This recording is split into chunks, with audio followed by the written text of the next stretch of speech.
إبراهيم وعلى آل إبراهيم في العالمين إنك حميد مجيد.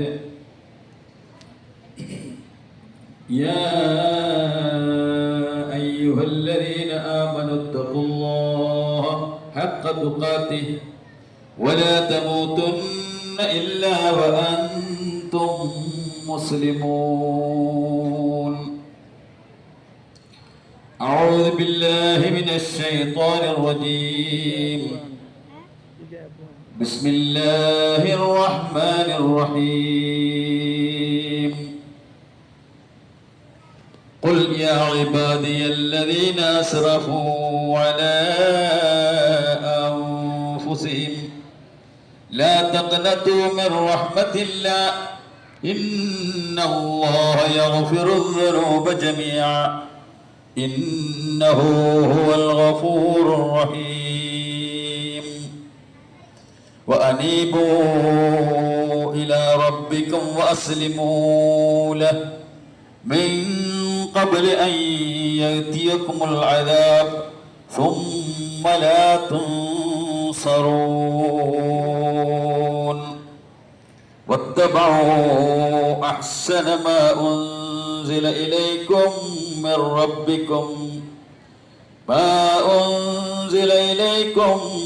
ربكم من قبل أن يأتيكم العذاب بغتة وأنتم لا تشعرون.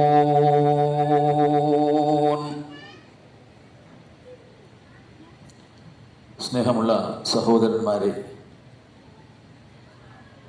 വിശ്വാസിനികളെ, പ്രപഞ്ചത്തിൻ്റെ സൃഷ്ടാവും നിയന്താവുമായ റബ്ബുൽ ആലമീനായ അള്ളാഹുവിനെ സ്തുതിക്കുന്നു. ഈ ലോകത്തിന് മുഴുവനും അനുഗ്രഹമായി റഹ്മത്തുൽ ആലമീനായി അള്ളാഹു സമ്മാനിച്ച അള്ളാഹുവിൻ്റെ ഹബീബായ അഷ്റഫുൽ ഖൽഖ് മുഹമ്മദ് മുസ്തഫ സ്വല്ലല്ലാഹു അലൈഹി വസല്ലമക്കും അവിടുത്തെ അനുചരന്മാർ സഹാബെ കിറാം റളിയല്ലാഹു അൻഹുവിനും നമ്മളും നമ്മുടെ കുടുംബങ്ങളും അടക്കം എന്നും എവിടെയുമുള്ള വിശ്വാസിനികൾക്കും അള്ളാഹുവിൻ്റെ രക്ഷയും അവൻ്റെ കാവലും അവൻ്റെ കൃപാകടാക്ഷങ്ങളും അവൻ വർഷിപ്പിക്കുമാറാവട്ടെ.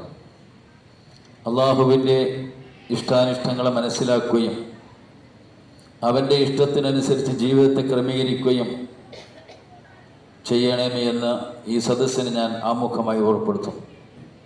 അള്ളാഹുവിൻ്റെ ഇഷ്ടത്തിനനുസരിച്ച് ജീവിക്കുവാനും അള്ളാഹുവിൻ്റെ ഇഷ്ടം നേടിയവരായ നിലയിൽ മാത്രം മരിച്ചു പോകുവാനും തൗഫീഖ് നൽകപ്പെടുന്ന ഇഹപര സൗഭാഗ്യവാന്മാരിൽ നമ്മളെയും നമ്മുടെ കുടുംബങ്ങളെയും എല്ലാം അള്ളാഹു ഉൾപ്പെടുത്തി അനുഗ്രഹിക്കുമാറാവട്ടെ.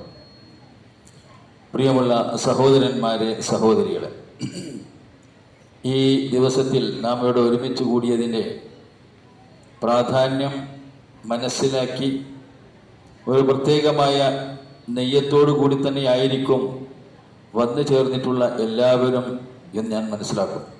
അങ്ങനെ ആയിരിക്കേണ്ടതാണ്. അഥവാ നേരത്തെ അങ്ങനെ ഒരു പ്രത്യേക നെയ്യത്തൊന്നും ചെയ്തിട്ടില്ലെങ്കിൽ പിന്നീട് അതിനെ പുതുക്കാവുന്നതാണ്. അള്ളാഹുവിൻ്റെ ഇഷ്ടമായ പരിശുദ്ധ ഖുർആനെ കുറിച്ചും അള്ളാഹു ഇഷ്ടപ്പെട്ട പരിശുദ്ധ റമദാനെ കുറിച്ചും അള്ളാഹുവിൻ്റെ ദീനിൻ്റെ വിധിവിലക്കുകളെ കുറിച്ചും കേൾക്കുവാനും മനസ്സിലാക്കുവാനും വന്നു ചേർന്നവരോടൊപ്പം നമുക്ക് കാണാത്ത എണ്ണമറ്റം അള്ളാഹുവിൻ്റെ മലക്കുകൾ ഉണ്ടാകും എന്നത് സത്യമാണ്. ആ അനുഗ്രഹീതമായ സദസ്സിലാണ് നമ്മളുമുള്ളത്.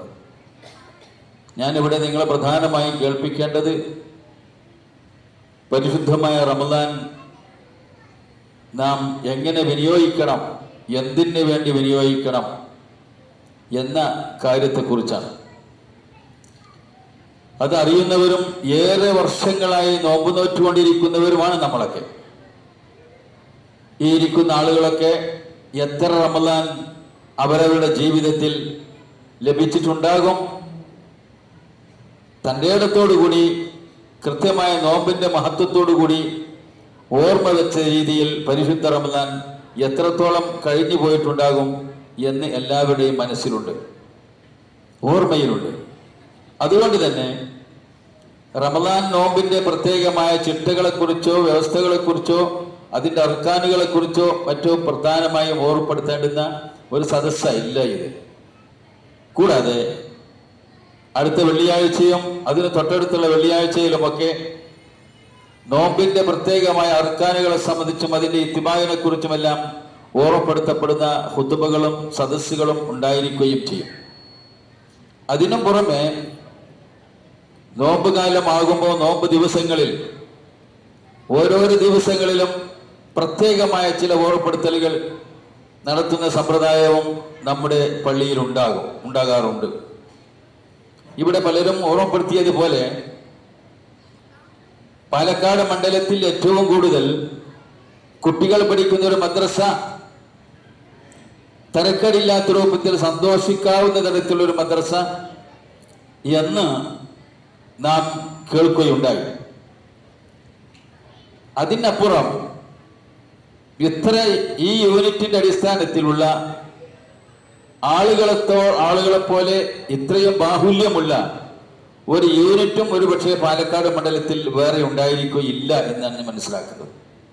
സാധാരണ ജനങ്ങൾ, പള്ളിയുമായി ബന്ധപ്പെടുന്ന ആളുകൾ, ഈ മഹല്ലിലെയോ അല്ലെങ്കിൽ ഈ യൂണിറ്റിന്റെ പ്രവർത്തനങ്ങളിൽ ഭാഗവക്കാകേണ്ടുന്നവർ, ജുമായിൽ പങ്കെടുക്കുന്നവർ, ഖുതുബകൾ കേൾക്കുന്നവർ, ക്ലാസുകൾ കേൾക്കാൻ സൗകര്യപ്പെടുന്നവർ, വളരെ വർഷങ്ങളായി കേട്ടുകൊണ്ടേയിരുന്നവർ, പ്രവർത്തിച്ചുകൊണ്ടേയിരുന്നവർ, ഒരുപക്ഷെ നമ്മുടെ കുർശാകുളം മഹലിലുള്ളതുപോലെ യൂണിറ്റിലുള്ള അത്രയും ആളുകൾ അടുത്ത് ഈ ചുറ്റുപാടുകളിൽ എവിടെയും ഇല്ല എന്നാണ് ഞാൻ മനസ്സിലാക്കുന്നത്.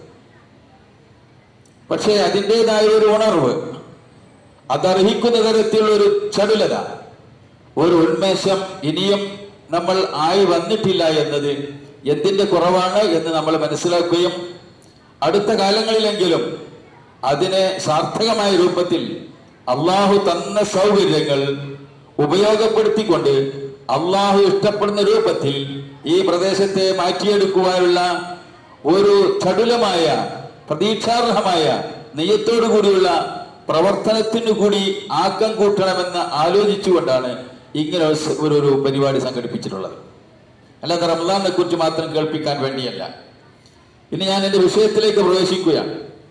എന്ന് ഇതിവിടെ ഖിറാഅത്ത് നടത്തിക്കൊണ്ട് ഓതിയ ഒരു വിദ്യാർത്ഥി, ആ കുട്ടി ഓതാൻ തുടങ്ങിയ ആയത്ത് നിങ്ങളുടെ ഓർമ്മയിൽ ഉണ്ടാകും, അല്ല നിങ്ങളുടെ മനഃപ്പാടത്തിലുണ്ടാകും. എല്ലാവരും മനഃപ്പാടമാക്കിയിട്ടുള്ള ആയത്താണ്, അത്രയേറെ തവണകളായി കേട്ടിട്ടുള്ള ആയത്ത് കൂടിയാണ്. അഊദു ബില്ലാഹി മിനശ് ശൈത്വാനിർ റജീം. യാ അയ്യുഹല്ലദീന ആമനൂ കുതിബ അലൈക്കുമുസ് സിയാമു കമാ കുതിബ അലല്ലദീന മിൻ ഖബ്ലിക്കും ലഅല്ലക്കും തത്തഖൂൻ. യാ അയ്യുഹല്ലദീന ആമനൂ. പല കാര്യങ്ങളും അള്ളാഹു ജനങ്ങളോട് പറയുമ്പോൾ പലതരത്തിലാണ് ജനങ്ങൾ വിളിക്കാറുള്ളത്. യാ അയ്യുഹന്നാസ്, യാ ബനി ആദം, യാ ബനി ഇസ്രായേൽ, ഇങ്ങനെ പലതരത്തിലുള്ള വിളി പരിശുദ്ധ ഖുർആൻ അള്ളാഹു ജനങ്ങളെ വിളിക്കാറുണ്ട്. നോമ്പ് നോൽക്കാൻ പറഞ്ഞപ്പോ ഈ ജനങ്ങളെ, ആദമിന്റെ മക്കളെ, നിങ്ങൾ നോമ്പ് നോക്കുക എന്ന് പറഞ്ഞില്ലല്ലോ. ഒരായത്ത് നോമ്പ് നോക്കാൻ പറഞ്ഞെടുത്ത് യാ ബനി ആദം എന്നോ യാ ബനി ഇസ്രായേൽ എന്നോ യാ യുഹന്നാസ് എന്ന് വിളിച്ചു പറഞ്ഞില്ല. ആ പദം ഒന്ന് ശ്രദ്ധിച്ചു നോക്കിയേ. യാ അയ്യുഹല്ലദീന ആമനൂ. എന്താ വാക്കിന്റെ അർത്ഥം? ഏയ് സത്യവിശ്വാസികളെ, നിങ്ങളാണ് നോമ്പ് നോക്കേണ്ടത്. നിങ്ങൾ നോമ്പ് നോറ്റിട്ടേ കാര്യമുള്ളൂ. വേറെ ആര് ഈ ലോകത്ത് ആ റമദാനിന്റെ രാവിലെ മുതൽ പ്രദോഷം വരെ അതിന്റെ വൈകുന്നേരം വരെ ഭക്ഷണപാനീയങ്ങളിൽ നിന്ന് വിട്ടു നിന്നാൽ അത് നോമ്പാവുകയുമില്ല, അതിന് അല്ലാഹു തആല കൂലി കൊടുക്കുകയുമില്ല. കൂലി കൊടുക്കുന്നത്, അതിന് കടപ്പെട്ടത് വിശ്വാസികൾ നോമ്പ് നോറ്റാലാണ്. നമ്മൾ സത്യവിശ്വാസികളാണ്. അപ്പൊ വിശ്വാസത്തിന്റെ അടിസ്ഥാനത്തിൽ നോമ്പ് നോക്കുന്നതിന് മാത്രമേ നോമ്പായി പരിഗണിക്കുകയുള്ളൂ, അത് സ്വീകരിക്കപ്പെടുകയുള്ളൂ. ഒരുപക്ഷെ റമദാനിൽ ഒരുപാട് മുസ്ലിമീങ്ങളല്ലാത്ത ആളുകൾ ഞങ്ങൾ നോമ്പെടുത്തിട്ടുണ്ട് എന്നൊക്കെ പറയും. പത്രങ്ങളിലോ ലേഖനങ്ങളിലോ ഒക്കെ കാണും, ഇന്ന ആളുകളൊക്കെ നോമ്പെടുത്തിരുന്നു. ഉറക്കെ പറയാൻ വിഷമമുണ്ടെങ്കിലും അത് കേവലം ഒരു പട്ടിണി മാത്രമായിരിക്കും. അതിന് കൂലി കൊടുക്കാമെന്നുള്ള അവന്റെ വാഗ്ദാനത്തിലില്ല. ഒരു ശാരീരികമായ ഒരു ട്രെയിനിങ് എന്ന നിലയ്ക്ക് ഒരു പക്ഷേ അവർക്കത് ഉപകാരപ്പെട്ടേക്കാം. അതിനപ്പുറം പ്രതിഫലം ലഭിക്കണമെങ്കിൽ, അള്ളാഹുവിന്റെ അടുത്ത് നിന്ന് കൂലി കിട്ടണമെങ്കിൽ, പരലോകത്ത് ചെല്ലുമ്പോൾ റയ്യാൻ എന്ന സ്വർഗത്തിന്റെ കവാടത്തിലൂടെ പ്രവേശിക്കണമെങ്കിൽ ആദ്യം സ്വർഗത്തിലേക്ക് പ്രവേശനം കിട്ടണ്ടേ, എന്നിട്ടില്ലേ റയ്യാൻ എന്ന കവാടം. അപ്പൊ അത് കൊടുക്കുന്നത് മുസ്ലിമീങ്ങൾക്ക്, മോമിനീങ്ങൾക്ക് മാത്രമാണ്. അപ്പൊ ഇനി നമ്മൾ ആലോചിക്കേണ്ടത്, നമ്മൾ മോമിനീങ്ങളാണ്, പക്ഷെ നമ്മുടെ ഈമാന്റെ ഇപ്പോഴത്തെ അവസ്ഥ എന്താണെന്ന് പരിശോധിക്കേണ്ടതുണ്ട്. അതെന്തിനാ മൗലവി അങ്ങനെ ഒരു പരിശോധന? എല്ലാവരും മോമിനീങ്ങളല്ലേ? എല്ലാവരും മോമിനീങ്ങളാണ്, പക്ഷെ ഈമാനിന്റെ അവസ്ഥ അപകടകരമായ ഒരു അവസ്ഥയിൽ പോകുന്നുണ്ടോ എന്ന് പരിശോധിക്കേണ്ടതുണ്ട്. ഈമാന്റെ ഏറ്റവും പ്രധാനപ്പെട്ടത് ഏതാ? ഈമാനിൽ ഏറ്റവും പ്രധാനപ്പെട്ടത് ഏതാ? നമ്മൾ മോമിനീങ്ങളാണ്. നമ്മുടെ വിശ്വാസത്തിന്റെ ഒന്നാമത്തെ വിശ്വാസം ഏതാന്ന് വെച്ചാൽ ഈ ക്ലാസ് ഈ ഇരിക്കുന്ന കൊച്ചുകുട്ടികൾ പറയും, ഒന്നാമത്തെ ഷഹാദ, ഒന്നാമത്തെ ഷഹാദ, ഷഹാദത്ത് കലിമ. ആ ഷഹാദത്ത് കലിമ അടിയുറച്ചൊരു തീരുമാനമാക്കി എടുത്തതിന് ശേഷം നോമ്പ് നോൽക്കുന്നതിന് മാത്രമേ നോമ്പ് എന്ന് പറയുകയുള്ളൂ. നമ്മൾ റമദാനിൽ ഏറ്റവും കൂടുതൽ പ്രാർത്ഥിക്കുവാൻ കൽപ്പിക്കപ്പെട്ടതും പ്രാർത്ഥിച്ചുകൊണ്ടിരിക്കുകയും ചെയ്യുന്ന ഒരു പ്രാർത്ഥന ഉണ്ടല്ലോ, അശ്ഹദു അല്ലാ ഇലാഹ ഇല്ലല്ലാഹ് അസ്തഗ്ഫിറുല്ലാഹ് വഅസ്അലുകൽ ജന്ന വഅഊദു ബിക മിനന്നാർ. ചൊല്ലി നോക്കി, നോമ്പായിട്ടില്ല, എപ്പോഴും ചൊല്ലാം. അശ്ഹദു അല്ലാ ഇലാഹ ഇല്ലല്ലാഹ് അസ്തഗ്ഫിറുല്ലാഹ് വഅസ്അലുകൽ ജന്ന വഅഊദു ബിക മിനന്നാർ. നമ്മളതിൽ അള്ളാഹുവിനോട് ഇങ്ങോട്ട് ചോദിച്ചത് എന്താ? ആവശ്യപ്പെട്ടത്, യാചിച്ചത്, തരണമേ എന്ന് ചോദിച്ചതിൽ ഏതാ? അസ്തഗ്ഫിറുല്ലാഹ്, അസ്തഗ്ഫിറുല്ലാഹ് ചോദിച്ചത്. എന്റെ പാപങ്ങൾ നീ എന്നോട് പൊറുക്കണമേന്ന്, എന്റെ തെറ്റുകൾ എനിക്ക് മാപ്പ് നൽകി തരണമേ എന്ന്, തെറ്റുകൾ ബാക്കി നിർത്തിക്കൊണ്ട് എന്നെ നീ മരിപ്പിക്കരുതേ എന്ന്, എന്റെ ഒരു തിന്മയും ബാക്കിയാകുന്ന ഒരവസ്ഥ എന്നിൽ വരരുതേ എന്ന്. എന്റെ തിന്മകൾ എണ്ണി പറയുവാൻ നിവൃത്തിയും അറിവും ഓർമ്മയില്ലാത്തൊരു പാവപ്പെട്ട അടിമയാണ് ഞാൻ. പക്ഷെ ആ എന്റെ എല്ലാ തിന്മകളും നന്മകളും രേഖപ്പെടുത്തപ്പെട്ട ഒരു ഗ്രന്ഥം നിന്റെ പക്കലുണ്ട്. ആ ഗ്രന്ഥത്തിന്റെ അടിസ്ഥാനത്തിൽ നീ എന്നെ വിചാരണ ചെയ്യുകയും ചെയ്യും. ആ സന്ദർഭത്തിൽ എന്റെ രേഖയിൽ രേഖപ്പെടുത്തി വെച്ചിരിക്കുന്ന തെറ്റുകൾ തെറ്റ് തന്നെയായി കാണുന്ന ഒരവസ്ഥ എന്റെ രേഖയിൽ ഉണ്ടാവരുതേ. പിന്നെന്ത് വേണം? അത് മായ്ക്കപ്പെടണം. ഞാൻ ചെയ്ത തെറ്റുകൾ മായ്ക്കപ്പെടണം. വെറുതെ ആയിട്ട് മായ്ക്കോ? ഇല്ല, അത് മഗ്ഫിറത്ത് ലഭിക്കണം, പാപമോചനം ലഭിക്കണം. അത് ആർക്കാ കിട്ടുക? പാപമോചനം, പാപമോചനം ആർക്കാ കിട്ടുക? എല്ലാവർക്കും പാപമോചനം കിട്ടുമോ? നമ്മുടെ നാട്ടിലുള്ള മുസ്ലിമീങ്ങളല്ലാത്ത ആളുകൾക്ക് വേണ്ടി നമ്മൾ പാപങ്ങൾ പുറത്തു കൊടുക്കണമെന്ന് പ്രാർത്ഥിക്കാമോ? മുസ്ലിമീങ്ങളല്ലാത്ത ആള് നമ്മളെ വളരെ പ്രിയപ്പെട്ട, വീട്ടിൽ എന്ത് കാര്യത്തിനും എപ്പോഴും വിളിച്ചാലും വിളിക്കാതെയും വരുന്ന പ്രിയപ്പെട്ട ഒരു സേവന സ്വഭാവമുള്ള ഒരു നല്ല മനുഷ്യൻ, മുസ്ലിം അല്ല അദ്ദേഹം, അദ്ദേഹത്തിന്റെ പാപങ്ങൾ പുറത്തു കൊടുക്കണമെന്ന് പ്രാർത്ഥിക്കാമോ? നിങ്ങൾക്ക് ഇങ്ങോട്ടും പറയാം, അല്ലെങ്കിൽ മൈക്കുമായിരിയാവും നിങ്ങൾ പറയാമോ? പറയാമോ പാപം പുറത്തു കൊടുക്കണമേന്ന്? അദ്ദേഹത്തിന്റെ പാപം പുറത്തു കൊടുക്കണമേ എന്ന് പറയാൻ പാടില്ല എന്ന് പറഞ്ഞാലോ, പറയാൻ പാടില്ലാത്തത് പറഞ്ഞാലോ അത് കുറ്റമാകും. പറയാൻ പാടില്ലാത്തത് പറഞ്ഞാൽ അത് കുറ്റമാകും. മോമിനല്ലാത്ത, മുസ്ലിം അല്ലാത്ത ഒരു വ്യക്തിക്ക് വേണ്ടി പാപം പുറത്തു കൊടുക്കണമേ എന്ന് പറഞ്ഞാൽ അത് കുറ്റമാകും. കാരണം അത് പറയാൻ പാടില്ലെന്ന് പറഞ്ഞു. രോഗം ശിഫയാക്കി കൊടുക്കണമെന്ന് പ്രാർത്ഥിച്ചൂടെ? പ്രാർത്ഥിക്കാം. പട്ടിണി മാറ്റി കൊടുക്കണമെന്ന് പ്രാർത്ഥിച്ചൂടെ? പ്രാർത്ഥിക്കാം. അദ്ദേഹത്തിന്റെ മനോവ്യഥകൾ മാറ്റിക്കൊടുക്കണമേ, സമാധാനം നൽകണമെന്ന് പ്രാർത്ഥിച്ചൂടെ? പ്രാർത്ഥിക്കാം. പക്ഷെ എന്തുമാത്രം പ്രാർത്ഥിച്ചൂടാ? പാപങ്ങൾ പുറത്തു കൊടുക്കണമേ എന്ന് പ്രാർത്ഥിക്കാൻ പാടില്ല. അതായിരിക്കേ പാടുള്ളൂ. അത് മോമിനായ ഒരു വ്യക്തിക്ക് മാത്രം. അതാണ് ഈ പ്രാർത്ഥനയിൽ കിടക്കുന്നത്. ആദ്യം പറഞ്ഞത് അശ്ഹദു അല്ലാ ഇലാഹ ഇല്ലല്ലാഹ്, നീ മാത്രമല്ലാതെ ഒരു ആരാധ്യനേ ഇല്ല എന്ന് മനസ്സാ വാചാ കർമ്മണ ഞാൻ സമ്മതിച്ച അടിയറ പറയുന്നു എന്നാണ്. അതാണ് അശ്ഹദു അല്ലാ ഇലാഹ ഇല്ലല്ലാഹ്, നീ മാത്രമേ ആരാധിക്കപ്പെടാൻ അർഹനുള്ളൂ എന്ന് ഉറപ്പിച്ച് വിശ്വസിക്കുന്ന ഒരു അടിമയാണ് ഞാൻ. അതിന്റെ അടിസ്ഥാനത്തിൽ ഞാൻ നിന്നോട് കൈനീട്ടുന്നു, അസ്തഗ്ഫിറുല്ലാഹ്, എന്റെ പാപങ്ങൾ നീ എനിക്ക് പൊറുത്തു തരണമേ. അത് ഞാൻ സമ്മതിക്കാത്തിടത്തോളം കാലം എന്റെ പാപങ്ങൾ പൊറുക്കണമേ എന്ന് പറയാൻ എനിക്ക് അർഹതയുമില്ല, പറഞ്ഞിട്ട് അള്ളാഹുവിന്റെ സ്വീകാര്യതയുമില്ല. അപ്പൊ ഈ പാപം പുറത്തു കൊടുക്കണമേ എന്ന് പറയാൻ, പാപം പൊറുക്കണമേ എന്ന് പറയാൻ അർഹത നേടിയത് എവിടെ വെച്ചാ? അതാണ് ഈമാൻ.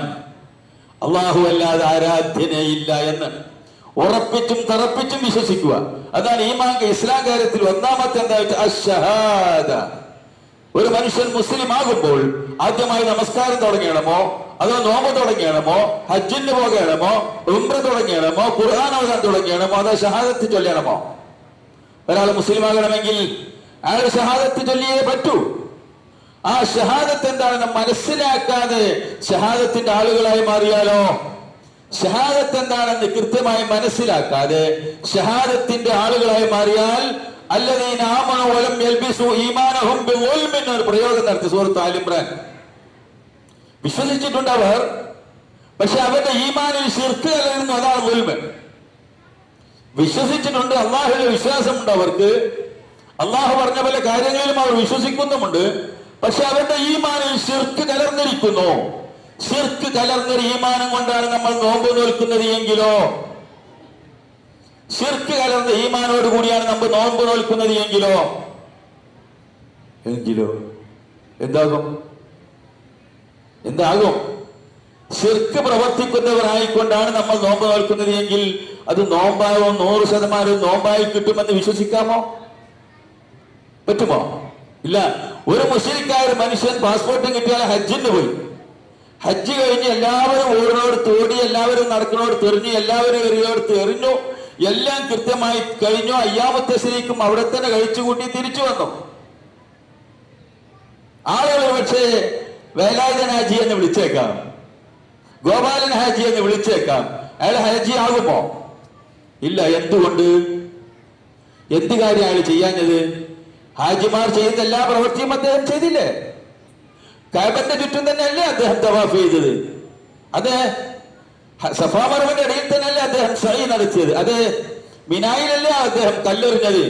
എന്ത് അദ്ദേഹം ഹാജി ആയിട്ടില്ലാത്തതിന്റെ തടസ്സം എന്താ? എന്റെ തടസ്സം ഷഹാദത്തില്ലാത്ത മനുഷ്യൻ, അശ്ഹദു അല്ലാ ഇലാഹ ഇല്ലല്ലാഹ് എന്നത് സമ്മതിക്കാത്ത മനുഷ്യൻ. ഉമർ റളിയല്ലാഹു അൻഹുവിനോട് നബി സല്ലല്ലാഹു അലൈഹി വസല്ലം വിളിച്ചു പറയുന്നുണ്ട്, യാ ഇബ്നു ഖത്താബ്, ഖത്താബിന്റെ മകൻ ഉമറെ, നീ നടന്ന് പ്രചരിപ്പിക്ക്, ജനങ്ങളോട് വിളിച്ചു പറയും. എന്ത് വിളിച്ചു പറയണം? മുഅ്മിനീങ്ങൾക്ക് മാത്രമാകുന്നു സ്വർഗം എന്ന് നീ വിളിച്ചു പറ. മുഅ്മിനീങ്ങൾക്ക് മാത്രമേ സ്വർഗം ലഭിക്കുകയുള്ളൂ എന്ന് നീ വിളിച്ചു പറ.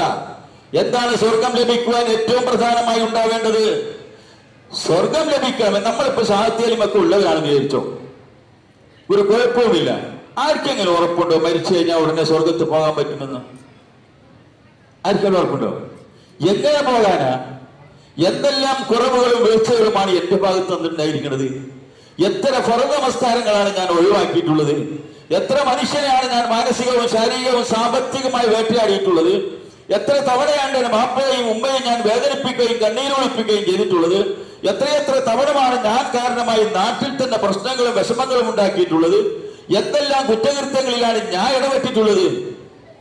ഞാൻ അങ്ങോട്ട് മരിച്ചാൽ എന്റെ നമസ്കാരം എന്റെ നോമ്പിന്റെയും കണക്ക് നോക്കി അള്ളാഹു അങ്ങനെ തന്നെ സ്വർഗത്തിലേക്ക് അയക്കുമെന്നാണ് വിചാരം? സാധ്യമേ അല്ല, സാധ്യമേ അല്ല. അപ്പൊ സ്വർഗം ലഭിക്കുവാൻ അമലുകൾ ചെയ്യുന്നതിൽ ഏറെ ഉണ്ടായിരിക്കണം. നമ്മൾ രണ്ടാമത് പറഞ്ഞ അശ്ഹദു അല്ലാ ഇലാഹ ഇല്ലല്ലാഹ് അസ്തഗ്ഫിറുല്ലാഹ്, ഷഹാദത്ത് കലിമ ഉണ്ടെങ്കിൽ തന്നെ ഇസ്തിഗ്ഫാറിന്റെ മനമൊരുകി പ്രാർത്ഥിക്കുകയും ആ പ്രാർത്ഥന സ്വീകരിക്കപ്പെടാൻ മാത്രം അദ്ദേഹത്തിന്റെ മനസ്സിന്റെ തേങ്ങലുണ്ടല്ലോ, അത് റബ്ബിന് നന്നായിട്ടറിയും, അള്ളാഹുവിന് നന്നായിട്ടറിയും. കൈ ഉയർത്തിയാലും അറിയും, കൈ ഉയർത്തിയിട്ടില്ലെങ്കിലും അറിയും. തല താഴ്ത്തിയിരുന്നാലും താഴെ പൊക്കിയിരുന്നാലും അറിയും. മിമ്പറിൽ വെച്ചാണെങ്കിലും താഴെ ഇരുന്നിട്ടാണെങ്കിലും അറിയും.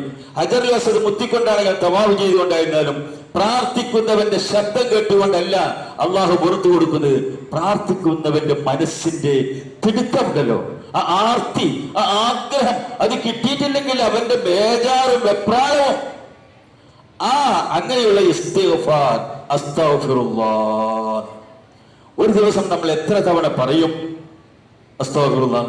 മുഹമ്മദ് മുസ്തഫ സല്ലല്ലാഹു അലൈഹി വസല്ലമയാണ് ഈ ലോക മനുഷ്യരിൽ ഏറ്റവും പുണ്യവാൻ. അനാ തുഖാകും ബില്ലാഹി വഅഖ്ശാകും എന്ന് പറഞ്ഞ മുഹമ്മദ് മുസ്തഫ സല്ലല്ലാഹു അലൈഹി വസല്ലമയാണ്. ഞാനാണ് നിങ്ങളിൽ ഏറ്റവും കൂടുതൽ അള്ളാഹുവിനെ ഭയപ്പെടുകയും അള്ളാഹുവിനെ സൂക്ഷിക്കുകയും ചെയ്യുന്നവൻ. അനാ അഖ്ശാകും ബില്ലാഹി വഅഖ്ശാകും എന്ന് മുഹമ്മദ് മുസ്തഫ സല്ലല്ലാഹു അലൈഹി വസല്ലം പറഞ്ഞു. ആ റസൂലുള്ളാഹി സ്വല്ലല്ലാഹു അലൈഹി വസല്ലം ഒരു ദിവസം വളരെ ചുരുങ്ങിയത് 100 തവണയെങ്കിലും ഇസ്തിഗ്ഫാറിന് പ്രാർത്ഥിച്ചിരുന്ന ഒരു അസ്തഗ്ഫിറുല്ലാഹ് എന്ന് പറയാ മാത്രമല്ല, പാപമോചനത്തിന് വേണ്ടി ഏങ്ങലടിച്ച് കരഞ്ഞുകൊണ്ട് പ്രാർത്ഥിക്കാറുണ്ടായിരുന്നു. തെറ്റുകളില്ല അദ്ദേഹത്തിന്റെ ജീവിതത്തിൽ, എന്നിട്ടും അത് തെറ്റായി പോകുമോ എന്ന് ഓർത്ത് കരയാറുണ്ടായിരുന്നു. ഭാര്യമാർക്കിടയിൽ നീതി പാലിക്കണമെന്ന് പറഞ്ഞുകൊണ്ട് ആയത്തിറങ്ങിയപ്പോ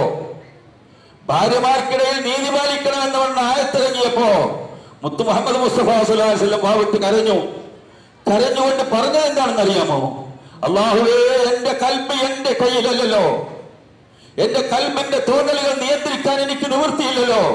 ഞാൻ എന്റെ പരമാവധി മുഴുവൻ ഭാര്യമാരോടും ഒരുപോലെ നീതി പുലർത്തിയിട്ടുണ്ട്.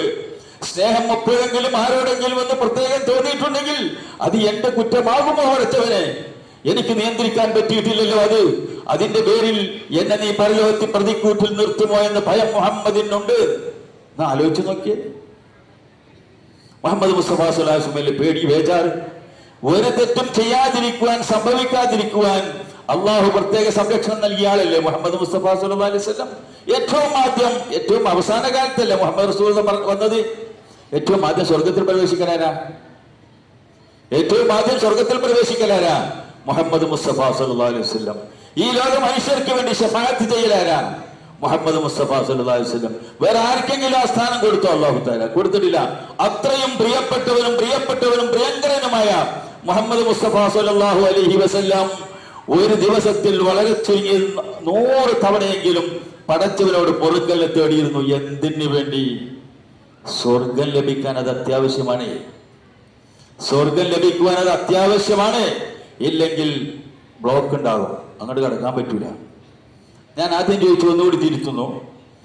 ഈ ഇരിക്കുന്ന നമ്മൾക്കാർക്കെങ്കിലും ഇപ്പോൾ ഇവിടുന്ന് മരിച്ചാൽ ഭയപ്പെടാതെ സ്വർഗത്തിൽ പോകാൻ കഴിയുമെന്ന് ഉറപ്പുണ്ടോ?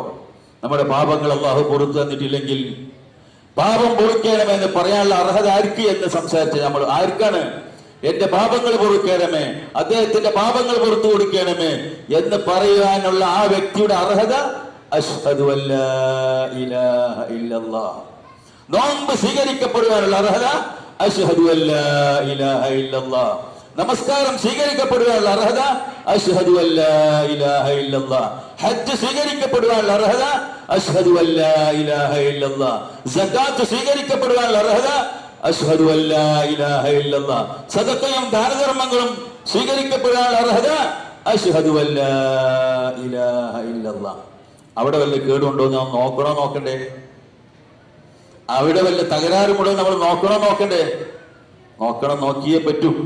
അതും കൂടി കിട്ടിയെങ്കിൽ ഇസ്തിഗ്ഫാറിന് ചോദിക്കാൻ നിവൃത്തിയുള്ളൂ. ആ പാപമോചനം കിട്ടിയെങ്കിൽ മാത്രമേ അടുത്ത സ്റ്റെപ്പ് എന്താ?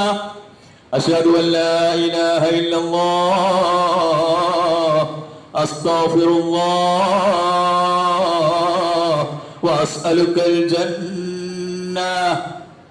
അല്ലാഹുവേ, എന്നെ നീ സ്വർഗത്തിന് വേണ്ടി തിരഞ്ഞെടുക്കണമേ. ഞാൻ നിന്നോട് സ്വർഗം ചോദിക്കുന്നു, സ്വർഗപ്രവേശനത്തിന് വേണ്ടി യാചിക്കുന്നു. സ്വർഗപ്രവേശനം ലഭിക്കുന്നതിനെ കുറിച്ചാണ് എന്റെ കണ്ണുനീർ. സ്വർഗപ്രവേശനം ലഭിക്കാതെ പോകുമോ എന്ന് ബേജാറിലാണ് എന്റെ ബോധക്ഷയം വരെ സംഭവിക്കുന്നത്. അത്രയും ഞാൻ ബേജാറാകുന്നത് എനിക്ക് സ്വർഗം നഷ്ടപ്പെടുമോ? പാപമോചനം ലഭിച്ചിട്ടില്ലെങ്കിൽ സ്വർഗപ്രവേശനം എളുപ്പമല്ല. ഷഹാദത്ത് കലിമ ഇല്ലെങ്കിൽ പാപമോചനവും സാധ്യമല്ല. അശ്ഹദു അല്ലാ ഇലാഹ ഇല്ലല്ലാഹ് അസ്തഗ്ഫിറുല്ലാഹ് വഅസ്അലുകൽ ജന്ന. അത് കിട്ടിയാൽ നാലാമത്തെ എന്തായാലും ഉറപ്പായി, വഅഊദു ബിക മിനന്നാർ, നരകത്തിൽ നിന്ന് രക്ഷപ്പെടുത്തി തരണമേ. ഞാൻ വെറുതെ അത് ചോദിച്ചോട്ടെ, നിങ്ങളോട് മനസ്സിന് ആൻസർ പറഞ്ഞാൽ മതി. ഈ ഇരിക്കുന്ന ആളുകളുടെ ജീവിതത്തിലെ ഏറ്റവും വലിയ അഭിലാഷം ഏതാണ്? ഏറ്റവും വലിയ ആഗ്രഹം ഏതാണ്? മനസ്സമാധാനം ലഭിക്കാത്ത വല്ല കുറവുകളും നമുക്കുണ്ടെങ്കിൽ അത് ഏതാണ്? ഉറക്കം വരാത്ത പല സന്ദർഭങ്ങൾ ഉണ്ടായിട്ടുണ്ടെങ്കിൽ അത് എപ്പോഴാണ് മക്കൾ വലുതാകാത്തത് കൊണ്ടാണോ? മക്കൾക്ക് വീടില്ലാത്തത് കൊണ്ടാണോ? മക്കൾക്ക് ജോലി ലഭിക്കാത്തത് കൊണ്ടാണോ? മക്കൾക്ക് വേറെ എന്തെങ്കിലും പ്രശ്നങ്ങൾ കൊണ്ടാണോ? കുടുംബത്തിലുള്ള വേറെ അത്രേ ഉള്ളൂ. എന്ന് പറഞ്ഞിട്ട് കാര്യമില്ല, അത്രേ ഉള്ളൂ ബേജാറ്. പക്ഷേ എന്റെ സ്വർഗം നഷ്ടപ്പെട്ടേക്കുമോ? എന്റെ പ്രവൃത്തി കൊണ്ട് ഞാൻ അള്ളാഹുവിന്റെ കോപത്തിന് വിധേയമാകുമോ? എന്റെ സംസാരം കാരണമായി ഇന്ന് രാവിലെ മുതൽ സംസാരിച്ച സംസാരം കൊണ്ട് എന്റെ ഏതെങ്കിലും നന്മകൾ മായ്ക്കപ്പെട്ടിട്ടുണ്ടാകുമോ? തിന്മകൾ രേഖപ്പെടുത്തിയിട്ടുണ്ടായിരിക്കുമോ? എന്റെ നാവ് എന്റെ നാശത്തിനായി പോയിട്ടുണ്ടോ? എന്റെ കണ്ണ് എന്റെ നാശത്തിനായി പോയിട്ടുണ്ടോ? എന്റെ ചിന്ത എന്റെ നാശത്തിലേക്ക് എന്നെ കൊണ്ടുപോയിട്ടുണ്ടോ എന്ന് ആലോചിച്ചിട്ട് ഒരു ബേജാറുണ്ടാവാറില്ല. ഇല്ല. എന്താ കാരണം? പാപത്തെക്കുറിച്ചും പുണ്യത്തെക്കുറിച്ചും ഓർക്കാതെ ചില അമലുകളും ചെയ്ത് പരക്കം വൈകണം. 5 നേരം പള്ളിയിൽ പോകുന്നുണ്ട്, 10 നേരം വേണമെങ്കിൽ പോയിക്കോളാം, വേണമെങ്കിൽ അവിടെ തന്നെ ഇരുന്നോളാം, ഒക്കെ റെഡിയാണ്. പക്ഷേ ഇനിയും കുറെ കാര്യങ്ങളുണ്ട്. ഞാൻ ചോദിക്കട്ടെ, നോമ്പ് നോൽക്കുന്നു, കയ്യിൽ ഒരു നൂലും മന്ത്രിച്ച് കെട്ടിയിരിക്കുന്നു, ഇടുപ്പിലോ തണ്ടയിലോ ഒരു ഏലസും കെട്ടിയിരിക്കുന്നു, വീട്ടിന്റെ ഉള്ളിൽ പുത്തമ്പള്ളിയുടെയും മണപ്പത്തിന്റെയും മഞ്ഞക്കുളത്തിന്റെയും ഒരു തകിട് അത് കവർ ചെയ്ത് വെച്ചിരിക്കുന്നു. അത്താഴം കഴിക്കാൻ കൃത്യമായ സമയം നോക്കിയിരുന്ന് അത്താഴം കഴിച്ചു. ബാങ്ക് കൊടുക്കുന്നുണ്ടോ എന്ന് പ്രത്യേകം സൂക്ഷിച്ചു. ബാങ്ക് കൊടുത്തപ്പോ തന്നെ നോമ്പും തുറന്നു. എന്തായിരിക്കും ആ നോമ്പിന്റെ സ്ഥിതി? അള്ളാഹുവാണ് ജഡ്ജ്മെന്റ് നടത്തുന്നത്. എനിക്കത് ജഡ്ജ്മെന്റ് എന്ന് പറയാനാവില്ല. പക്ഷെ നിങ്ങൾ പഠിച്ച ദീനനുസരിച്ച് പറ. ശിർക്ക് ചെയ്തുകൊണ്ടാണ്, ശിർക്ക് ഉണ്ടാകുന്ന അള്ളാഹു അല്ലാത്തവരെ തവക്കുലാക്കുകയും അള്ളാഹു അല്ലാത്തവരെ വിളിച്ചു പ്രാർത്ഥിക്കുകയും അള്ളാഹു അല്ലാത്തവർക്ക് നേർച്ചയും വഴിപാടുകളും ചെയ്യുകയും അള്ളാഹു അല്ലാത്തവരുടെ പേരിൽ സത്യം ചെയ്യുകയും അള്ളാഹു അല്ലാത്തവരെ രക്ഷിക്കാൻ ഒരുപാടുണ്ട് എന്ന് വിചാരിക്കുകയും ചെയ്യുന്ന ഒരു വ്യക്തിയുടെ നോമ്പിനെ പറ്റി എന്ത് പറയുന്നു? നല്ല കേന്നേക്കാതിൽ പറയാറുണ്ട്, നല്ല ബിരിയാണി, പക്ഷെ കോളാമ്പിയിലല്ലേ വിളമ്പിയത്. നല്ല ബിരിയാണിയാണ്, നല്ല ടേസ്റ്റ് ഉണ്ടാവും തിന്നാൽ, പക്ഷെ വിളമ്പിയ പാത്രം ഏതാ? അത് തുപ്പുകയോ മൂത്രം ഒഴിക്കുകയോ ചെയ്യാൻ ഉപയോഗിക്കുന്ന കോളാമ്പിയില വിളമ്പിയത്. ഞാൻ തിന്നാൻ പറ്റുമോ? ഇല്ല. നല്ല നോമ്പ്, പക്ഷേ അത് നോറ്റാളം ഈമാൻ എന്താ?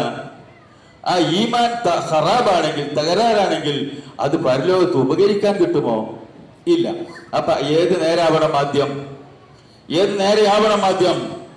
അതാണ് പരിശുദ്ധ ഖുർആനിൽ ഞാൻ നിങ്ങളോട് ആദ്യമായി ഓതി കേൾപ്പിച്ച സൂറത്ത് സുമറിലെ കുറച്ച് ആയത്തുകൾ. നിങ്ങൾക്ക് തോന്നിയാണ് എന്തിനാ ഇത്ര അധികം ആയത്തുകൾ ഓതുന്നു? ഇയാൾ നേരം വെളുക്കോളം പ്രസംഗിച്ചു കളയോ? എന്തിനാ ഇത്ര അധികം ആയത്ത് ഓതിയെന്ന് ഒരു പക്ഷെ നിങ്ങൾ ആലോചിച്ചിട്ടുണ്ടാവാം. പരിശുദ്ധ ഖുർആൻ പറയുന്നത് ചില കാര്യങ്ങളാണ്. ഞാൻ ആയത്തുകൾ ഒന്നുകൂടി ഓതുകയാണ്. അഊദു ബില്ലാഹി മിനശ് ശൈത്വാനിർ റജീം. ഖുൽ യാ ഇബാദിയല്ലദീന അസ്റഫൂ അലാ അൻഫുസിഹിം ലാ തഖ്നതൂ മിർ റഹ്മത്തില്ലാഹ് ഇന്നല്ലാഹ യഗ്ഫിറുദ് ദുനൂബ ജമീഅ ഇന്നഹു ഹുവൽ ഗഫൂറുർ റഹീം. ഈ ആയത്ത് നമുക്ക് തരുന്ന പ്രതീക്ഷ എന്താണ്? ഒരായത്തോതിയാൽ നെഞ്ചകം ഒന്ന് കിളിർക്കണമല്ലോ, മനസ്സൊന്ന് പിടക്കണമല്ലോ, മനസ്സിനൊന്നുകിൽ ഒരു വലിയ ആശ്വാസം കിട്ടണമല്ലോ, അല്ലെങ്കിൽ മനസ്സ് തകർന്ന് കണ്ണീരൊഴുകണമല്ലോ. ഇതൊന്നും സംഭവിക്കണില്ലാത്തതുകൊണ്ട് ഖുർആനോത്ത് എന്താ പറയും? ഇതൊന്നും സംഭവിക്കാത്തവന്റെ ഖുർആൻ പാരായണം എന്താ? ഖുർആൻ അതിനൊരു ഉദാഹരണം പറഞ്ഞു. കമസലിൽ ഹിമാരി യഹ്മിലു അസ്ഫാറ. ഞാൻ അതിന്റെ പരിഭാഷപ്പെടുത്തുന്നില്ല, കാരണം ഒരുപാട് പ്രശ്നങ്ങളുണ്ട് നമുക്ക്. എന്റെ സംസാരം മധ്യം അങ്ങോട്ട് എത്തിയേക്കും. ചോദിക്കട്ടെ, 50, 40, 55, 65, 70 അടുത്ത് വയസ്സ് കഴിഞ്ഞല്ലോ, എത്ര നല്ല നോമ്പിന്റെ കാലം കിട്ടിയിട്ടുണ്ടാകും? ഇനി സ്വകാര്യം ചോദിച്ചോട്ടെ, എത്ര ആയത്ത് പഠിച്ചു ഇത്രയും നോമ്പിന്റെ കാലം കൊണ്ട്? ഓതിയിട്ടുണ്ട്. എത്ര ആയത്ത് പഠിച്ചു? ആയത്ത് പഠിക്കണമെന്നാണോ അതോ ഓതണമെന്നാണോ ഖുർആൻ പറഞ്ഞത്? എന്താ പറഞ്ഞിരിക്കണത്? ഓതിയാൽ കൂലി തരാമെന്ന് പറഞ്ഞിട്ട്. പക്ഷെ നമ്മൾ പറഞ്ഞ ഓതി കൂലി വാങ്ങാൻ മാത്രം കാത്തിരിക്കണ ആയുസ് മുഴുവനെന്ന അല്ല. മയ്യത്തിനെ കുളിപ്പിച്ച് കഫം ചെയ്ത് ശരിക്ക് മയ്യത്ത് നമസ്കാരം കഴിഞ്ഞ് പിന്നെ ബിസ്മില്ലാഹി വഅലാ മില്ലത്തി റസൂലില്ലാഹി സ്വല്ലല്ലാഹു അലൈഹി വസല്ലം എന്ന് പറഞ്ഞ കബറിൽ കണ്ട് ഇറക്കി വെച്ച് അതിന്റെ ആളുകൾ അത് പൊതിയേണ്ടവർ പൊതിഞ്ഞു, മൂടേണ്ടവർ മൂടി, എല്ലാം കഴിഞ്ഞിങ്ങോട്ട് പോന്നാൽ അവിടെ വരും. ഉറപ്പല്ലേ? വിളിച്ചുണർത്തും. ചോദ്യം ചോദിക്കുമ്പോ അടിക്കണ ഒരു ചോദ്യമുണ്ട്. നമ്മളിവിടെ ആരും അടിക്കാൻ പാടില്ല, സൈക്കോളജിക്കൽ അല്ല. ഇപ്പോഴത്തെ കുട്ടികളെ പിച്ചാൻ പാടില്ല, തല്ലാൻ പാടില്ല. തല്ലണ്ട, ആരും തല്ലണ്ട, അത് വേറെ വിഷയം.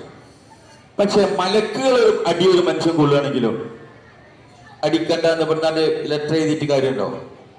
അടികൊള്ളുന്നോ പറഞ്ഞ് അടിച്ചുകൊണ്ട് അയാളോട് പറയും, നിനക്ക് ഈ അടി കൊള്ളാൻ കാരണം ഒരൊറ്റ കാരണമാണ്. എന്താ കാരണം?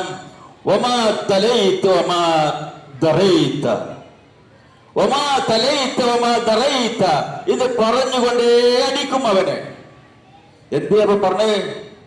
നീ പാരായണം ചെയ്യേണ്ടത് പാരായണം ചെയ്തതുമില്ല, അറിയേണ്ടത് നീ അറിഞ്ഞതുമില്ല. ഏതായിരുന്നു അറിയേണ്ടത്? ഏതായിരുന്നു പഠിക്കേണ്ടത്? ഏതായിരുന്നു നമ്മൾ പഠിക്കേണ്ടത്? മനസ്സിലെങ്കിലും ഉത്തരം പറ. ഏതായിരുന്നു നമ്മൾ പഠിക്കേണ്ടത്? എന്ത് പഠിക്കാനാണ് ആയുസ് തന്നത്?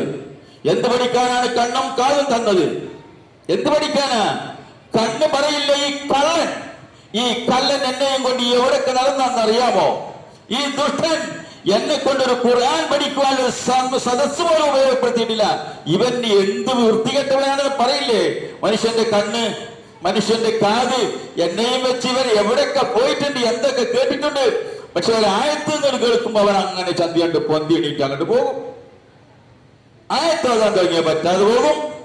ഖുർആൻ ഓതാൻ കേട്ടാൽ എഴുന്നേറ്റ് പോകും. വേറെ എന്താണെങ്കിലും തിരക്കടില്ല. എന്താണ് ഈ മയ്യത്ത് മരിച്ച മനുഷ്യനെ മലക്കുകൾ തല്ലാൻ കാരണം? ഒമാ തലൈത്ത, നീ പാരായണം ചെയ്യേണ്ടത് പാരായണം ചെയ്യേണ്ടതുപോലെ പഠിച്ചറിഞ്ഞ് പാരായണം ചെയ്തിട്ടില്ല എന്ന കുറ്റത്തിനാണ് നിന്നെ തല്ലുകൊള്ളുന്നത്, നീ അടികൊള്ളുന്നത്. അപ്പൊ പഠിക്കുക എന്നത് വളരെ മർമ്മമായൊരു കാര്യമാണ്, വളരെ പ്രധാനപ്പെട്ട ഒരു കാര്യമാണ്.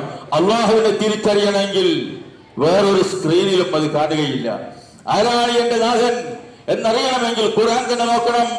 അല്ലാഹു ലാ ഇലാഹ ഇല്ലാ ഹുവൽ ഹയ്യുൽ ഖയ്യൂം ലാ തഖുദുഹു സിനത്തുൻ വലാ നൗം ലഹു മാ ഫിസ് സമാവാതി വമാ ഫിൽ അർദ് മൻ ദല്ലദീ യശ്ഫഉ ഇൻദഹു ഇല്ലാ ബിഇذനിഹി യഅലമു മാ ബൈന അയ്ദീഹിം വമാ ഖൽഫഹും വലാ യുഹീതൂന ബിശൈഇൻ മിൻ ഇൽമിഹി إلا بما شاء وسع كرسيه السماوات والأرض ولا يؤوده حفظهما وهو العلي العظيم.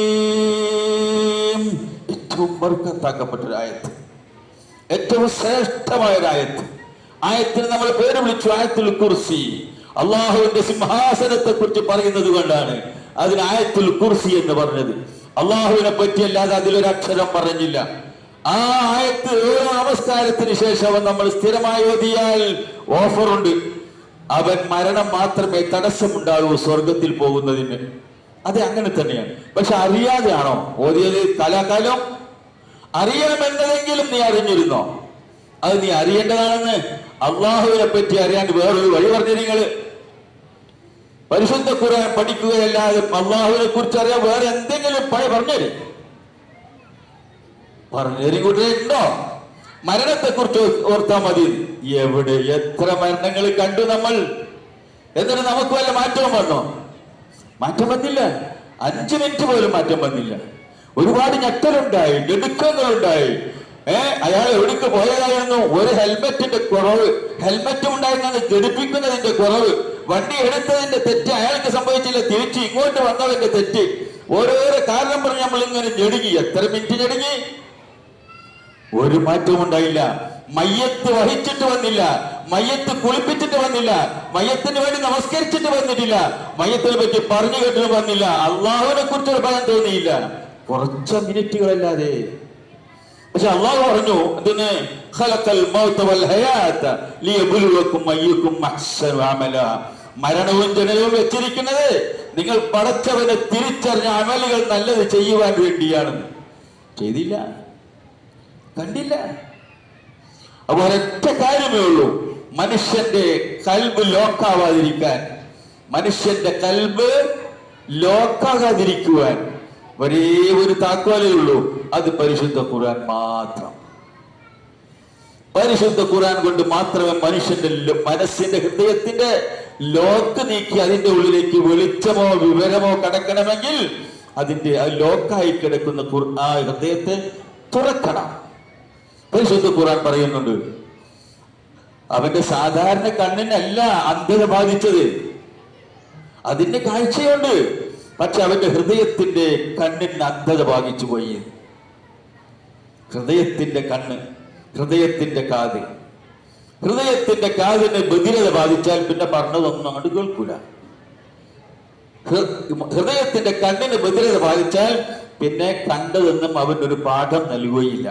ആ അവസ്ഥയിലെത്തിയോ ആലോചിച്ച് നോക്കിക്കോളും. അല്ലെങ്കിൽ മാസങ്ങളോളം ഞെടുക്കത്തോട് കഴിയാവുന്ന മരണം മാസങ്ങൾക്ക് മുമ്പ് കഴിഞ്ഞു പോയിട്ടുണ്ട് നമ്മുടെ മുമ്പിൽ. മാസങ്ങളോളം ഉറക്കം വരാത്ത തരത്തിലുള്ള മരണങ്ങൾ. എന്താ സംഭവിച്ചു പഠിച്ചോനെ? മരിക്കാൻ കിടക്കുന്നവരെ അവിടെ കിടത്തിക്കൊണ്ട് ജീവിച്ചിരിക്കാൻ ആവശ്യമുള്ളവരെ തിരിച്ചു കൊണ്ടുപോയില്ലേ അല്ലാഹു തആല?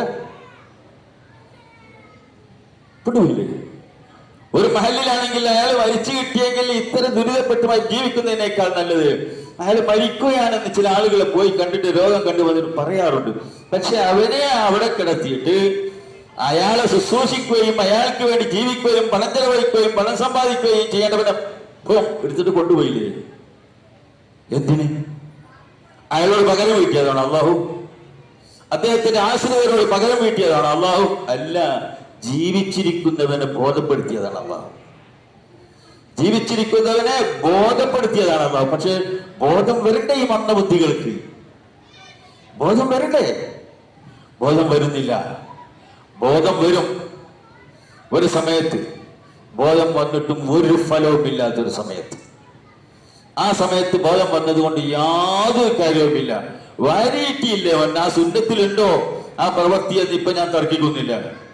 പലരുടെയും കബറിൽ, വാപ്പയുടെ സ്വന്തം പിതാവിന്റെ കബറിൽ മണ്ണ് വാരിയിട്ടവരെ കൂട്ടത്തിലുണ്ടാകുമല്ലോ. സ്വന്തം ഭാര്യയുടെ, സ്വന്തം മക്കളുടെ, സ്വന്തം സഹോദരന്മാരുടെ, തന്നേക്കാൾ പ്രായം കുറഞ്ഞവരുടെ കബറിൽ മണ്ണ് വാരിയിട്ട ആളുകൾ ഉണ്ടാവില്ലേ ഈ കൂട്ടത്തിൽ? എന്തായിരുന്നു അപ്പൊ പറഞ്ഞത്? എന്താ പറഞ്ഞത്? ഒന്നും മിണ്ടിയില്ലേ? എന്തോ ഒന്ന് പറഞ്ഞല്ലോ. ആൾക്കാരെന്തൊക്കെയാ പറഞ്ഞു? ഞാൻ വന്ന് മൂളിയിട്ട് മണ്ണാണ്ട് വാരിട്ടു. എന്തോ ഒന്ന് പറഞ്ഞില്ലേ?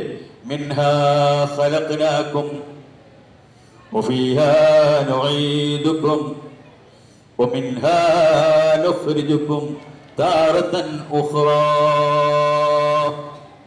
മിൻഹാ ഖലഖനാകും, ഇത് ഈ മണ്ണിൽ നിന്നാണ് മനുഷ്യ നിന്നെ സൃഷ്ടിച്ചിരിക്കുന്നത്. വഫീഹാ നുഈദുകും, ഇതിലേക്ക് തന്നെ ഇതാ നിങ്ങളെ ഞാൻ മടക്കുകയും ചെയ്തിരിക്കുന്നു. അത് എന്നേക്കുമായി മടക്കുവാൻ വേണ്ടിയല്ല. വമിൻഹാ നുഖ്രിജുകും താറതൻ ഉഖ്റാ, ഇനി ഒരിക്കൽ കൂടി നിന്നെ പൂർണ്ണ മനുഷ്യനായി ഇതിൽ നിന്നും പുറത്തു കൊണ്ടുവരുവാൻ വേണ്ടിയാണ് തൽക്കാലം ഒരു വിശ്രമ സ്ഥലം എന്ന നിലയ്ക്ക് നിന്നെ അടക്കം ചെയ്തിരിക്കുന്നത്. അത് അയാളോടാണോ പറഞ്ഞത്? ആണോ? ആ മയ്യത്തിനോടാണോ ശരിക്കും സംസാരിച്ചങ്ങളെന്ന് ആലോചിച്ചേക്ക്. എന്തിനെപ്പോ പറയണത്? അയാൾ ഇനി കേൾക്കൂ? ഇല്ല തന്നെ നമ്മൾ വിശ്വസിക്കുന്നത്. അപ്പൊ പിന്നെ ആ പറഞ്ഞത് ആരോടാ? ആരോടാ? മൈക്കെട്ടി എന്ന് പറഞ്ഞില്ല, റോട്ടുമക്കൾ കേൾക്കാൻ വേണ്ടിയിട്ടുമല്ല. പിന്നെ ആരോടായിരിക്കും ആ പറഞ്ഞത്? ആരോടുമല്ല. അങ്ങനെ വെച്ച അടങ്ങ് അങ്ങനെയാണോ? അല്ല, അത് നാം നമ്മളോട് തന്നെ പറഞ്ഞതാ. ഓരോരുത്തരും അവനവനോട് പറഞ്ഞു, ഇതിൽ നിന്നാണ് നിന്നെ, ഈ കൈ പിടിച്ച മണ്ണിൽ നിന്നാണ് നിന്നെ നിന്റെ റബ്ബ് സൃഷ്ടിച്ചത്.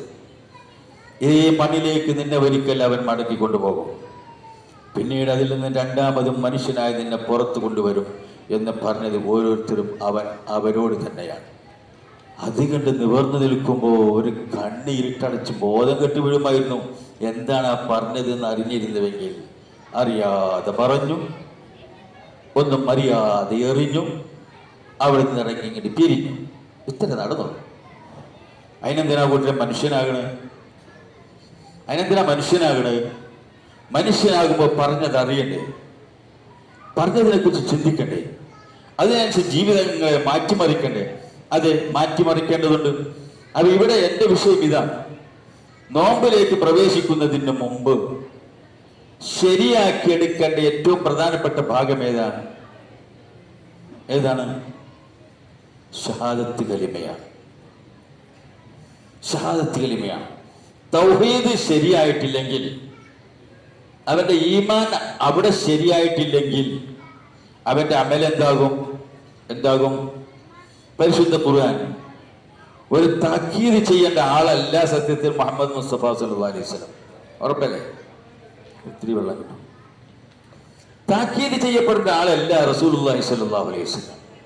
അത്ര പ്രിയപ്പെട്ടവരാണ് അള്ളാഹുവിന്. ലോകത്തിന് മുഴുവനും ഇഷ്ടമാണ് അദ്ദേഹത്തെ, വിശ്വാസികൾക്കൊക്കെ. ആ റസൂലുള്ളാഹി സ്വല്ലല്ലാഹു അലൈഹി വസല്ലമയെ താക്കീത് ചെയ്തു അള്ളാഹു. അത് അദ്ദേഹത്തിന് വേണ്ടി ആയിരിക്കുമോ ആ താക്കീത് ചെയ്തത്? അല്ല കേട്ടോ. അത് ഇപ്രകാരമാണ്. സൂറത്ത് സുമറിലെ 65-66 ആയത്ത് ഒന്ന് കേൾക്കുക. സൂറത്ത് സുമറിലെ 65-66 ആയത്തുകൾ.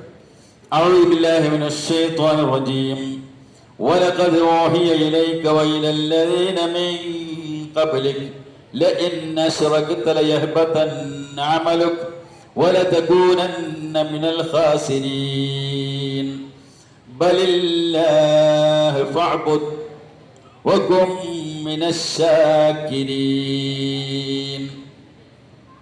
നമ്മൾ നോമ്പ് നോക്കാൻ കൽപ്പിച്ചോ പറഞ്ഞാൽ നിങ്ങൾ നന്ദിയുള്ളവരാവാൻ വേണ്ടി എന്നല്ലേ? ഇപ്പൊ നമ്മൾ പറഞ്ഞ ഖുർആൻ ലഭിച്ചതിന് നന്ദിയുള്ളവരാവാൻ വേണ്ടി, അതാണ് ആ പറഞ്ഞത്. അതതിൻ്റെ ഒരു പാർട്ട്.